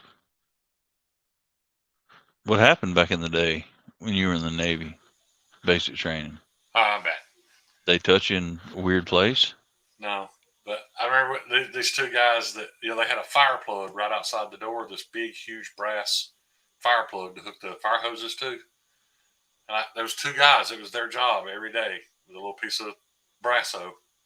Had to polish. Those things look like 14 karat gold constantly because they had to polish them all the time. I don't remember what my question was, but I ended up being in charge of laundry. So every morning when everybody would get up and they'd get ready to go to their whatever class or training we were going to, they would all put their dirty laundry on the foot of their bed after they made it. So when they left, I come by with these 2 big, huge bags, these laundry bags, threw everybody's laundry in it, and I had to run, walk, double time, whatever the curb said, all the way to the other side of the base to drop them off at the laundry place. And I waited until their laundry was washed and dried and brought back out to me. I brought it back. When I got back to the room or back to the barracks, I had to set everybody's clothes back on their bed because they're all stenciled with their name and last 4. So I never went to any of the classes. I listened to all of it on tape while I was in the barracks, folding and putting away laundry. That's what I did all through boot camp. So you were the barracks bitch. Pretty much. I was the barracks laundry bitch, but everybody was some kind of bitch. The only good thing about my job was during Hell Week, I didn't have to participate. People still had to have their laundry done. So I did laundry all that week while everybody else was peeling potatoes or digging ditches or whatever they had to do. Yeah, I can remember we had, his name was Drill Sergeant. His first name wasn't Drill Sergeant, but of course we called him Drill Sergeant. Drill Sergeant Millions. Crazy as fuck. And we were having a classroom, like a class in this room inside of some building at Fort Benning. And there's like a stage with the drill sergeant standing on, and we got all these like long ass like lunchroom tables that we're sitting at. And apparently some dude like 4 tables behind me had fallen asleep. So he was like leaning there with his hand on his head, like just snoozing like hell. Drill Sergeant Millions jumps from the stage and then bounds like table to table to table till he got to him and booted him right in the side of the head. Boom, knocked him over. And that was like their first instinct, like, oh, this guy might not be well suited for drill sergeant material. And what got him kicked out was he was one of the drill sergeants for 1st platoon. I was in 2nd platoon. Well, he told his platoon to clean the latrine. They cleaned it like hell. It was shining, just sparkling like hell. And he went in there to inspect it, and there was a pubic hair on the damn one of the urinals. Yeah. And he flipped shit and pissed all over the damn bathroom and told his platoon to go clean it up. And I guess they reported him or whatever, and they were like, no, you're done, dude. You're out. Yeah. Like he like shit turds in the damn latrine. Were y'all restricted to using one particular type of soap in boot camp? I mean, we used whatever we had, but we were everybody had their own bar of soap, but you could technically buy other brands, but you didn't. We were all informed right off the bat. You were not allowed to use any soap on your body other than Zest. And the reason why was because Zest doesn't leave soap scum on the shower floor. People don't understand what clean is until you go to a boot camp barracks, dude. There cannot be soap scum. There's literally guys in there every night with a toothbrush and water scrubbing the grout. You know, if you ever made that skirt sound with your shoes on the floor, dude, everybody turned around and stared at you. That's not allowed. You had to walk very softly to make sure you didn't scuff the floor, because at night, everybody would have to get down there with neutral shoe polish and polish the tile floor to make sure there were no scuff marks. People have no idea what clean is until you've lived in the barracks during boot camp. Well, and I do know that code red thing that they talk about. Yeah. It ain't no bullshit, because 1st platoon had this dude, I can't remember his name. They called him Swampy. He was a little weird looking guy from Louisiana, and they called him Swampy. But he was one of those guys that kept fucking up and got the whole platoon in trouble. So one morning we showed up for first formation, and he comes down all lumped up, dude. He's like black and blue all the hell over. And the drill sergeant said, "What, Swampy, what happened to you?" He said, "I fell in the shower, drill sergeant." So we got to asking questions, and they basically tube socked with Master Lock his damn head, whipped his ass. All you're allowed to put in that tube sock is a bar of soap. They put Master Locks in their shit and whipped his damn ass with it. They called it a sheet party. Yeah. What that meant was they'd wait till you were asleep, and regardless of which bunk you were on, they would kind of get beneath it and pull your sheets out from under the mattress. And then there would be like 3 men on each side, and each one of them would wad up the sheet and pull straight down. So you were tied to your bed. You couldn't move. And people would take turns coming by with a tube sock with a bar of soap in it and hitting you in the stomach with it. Yeah, and that was always your answer. I fell in the shower. But you only did that to people who people don't understand that when one guy messes up in boot camp. I don't know about in the Army, but in the Navy, that guy doesn't get punished. Oh yeah, no. Everybody pays.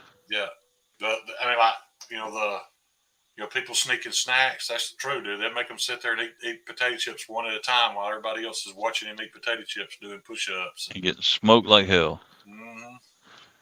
I mean, there was a couple of guys that got caught for certain things that they just got smoked. Like personally, they'd have the rubber ducks and they'd make them hold it on top of their arms and like run around the company area or whatever and do. But for the most part, if you got caught doing some stupid shit, everybody else got paid or got punished. And that one, dude, they didn't just they hit him in the damn head. No, we weren't. We were letting on right off the bat that hitting him in the face would get you court-martialed. So now you just hit him in the stomach. I never participated in a sheet party. I know of them happening. Which we call them blanket parties, but yeah. But yeah, he got his ass whooped, and it wasn't with soap in the stomach. It was master locks in the head. And the thing is, what people have to understand when they're going in, when I tell young people is, my biggest piece of advice if you're going to boot camp is, you're gonna fuck up. There's no such thing as a 4-0 soldier. They can't let you go through boot camp and not make a mistake. They'll just flat out accuse you of something you didn't do.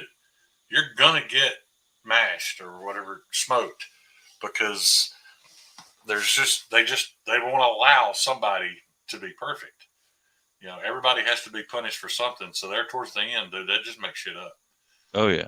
Too, And see, my downfall was I got caught about 3 weeks before we graduated because we had a dude that looked old as shit, and he could sneak down to the PX and buy a can, like rolls of dip, and then sell it to the troops in our platoon. So I had a can of dip in my damn cargo pocket, and we went to it was the M203 range, and for some reason there was a damn board brush missing from the M203 cleaning kit. So as we're loading onto the cattle cars, they realize that this damn board brush is missing and pull us all off. They're like, they do a damn health and welfare to find that damn board brush. And we had some E5s that were, they had reclassified. So they came from another MOS, but they wanted to become infantry. So they came and sat in on our basic training. So they had they could do whatever they wanted to. They were E5s. They, had privileges or whatever, but they were still kind of in basic training. Well, one of them came by, he was doing the search, and I was like, hey dude, I'm just letting you know, I can of dip in my damn cargo pocket. So, don't bust me out. And he's like, oh, you're good, man. Sticks his hand in my fucking cargo pocket. And he's like, we got the Skull Bandit right here, and busts me out for having dip in my damn pocket. So I got smoked like hell. I'll tell you how you acquire the contraband. It's the laundry guy. So that's what I did. So when I would load everybody's laundry into my bags, the last thing I would do is go stop at my bunk, and I would put my dress whites on the very top of the bag. When I get to laundry and drop those bags off to be washed, I'd go in the bathroom and change into my dress whites, because dress whites are what all the guys on base that were going through A school wore, but they had freedoms that I didn't. So by putting on those dress whites, I could just walk over to the Army Navy store and buy myself a chili cheese corn dog and a pack of smokes or a couple of cans of dip, whatever I needed to get. I came back to the bathroom, changed back out into my regular clothes, and smuggled that stuff back into the barracks through the laundry system. Well, the way this dude did it was he got razor bumps, so he had a shaving profile. Yeah. So he didn't have to shave, so he grew a little beard. And when he walked into the PX, they didn't even question him. He just went in there, bought what he wanted, came out, and then snuck back to our barracks and then sold whatever. And so like I would buy that shit from. But anyway, when they were like, "We got the Skull Bandit here, dude," I was like, "I'm done, dude. I'm gonna need to smoke for the rest of the time we're here." They didn't smoke me that bad. They fucked with me a little bit, but one of the drill sergeants, he was a Hawaiian dude named Drill Sergeant Melions. He was like, "I didn't even know you existed until this happened, dude." I was like, "Yeah, man, I flew below the radar, dude. Like that's what you do." He was like, "Yeah, you did it right, but you got caught doing some stupid shit." So they smoked me for like a couple days, and then I was done. But it sucked. Yeah, I remember even being at the what you call the PX one day, and this young girl that was cashing me out. Probably the fourth or fifth time I'd been in there, and she was like, "You know you're gonna get caught, right?" I was like, "What do you mean?" I'm trying to act natural. She's like, "Nobody comes in here as bald as you are. Everybody knows because how bald you are that you're still in boot camp." She's like, "I'm not gonna tell on you," because she was civilian. She's like, "I'm not gonna tell on you." She's like, "But everybody knows that you're sneaking over here from the boot camp side." Because I mean, they had, literally, Yeah. nearly this bald then. But everybody was in A school, even though they were wearing dress whites, they still had a little bit of a high and tight. They had a little bit of head hair. They wouldn't even let us get a high and tight till like the 4th or 5th weekend or some shit. There was like a certain week they're like, "All right, you can get a high and tight." Bald the entire time.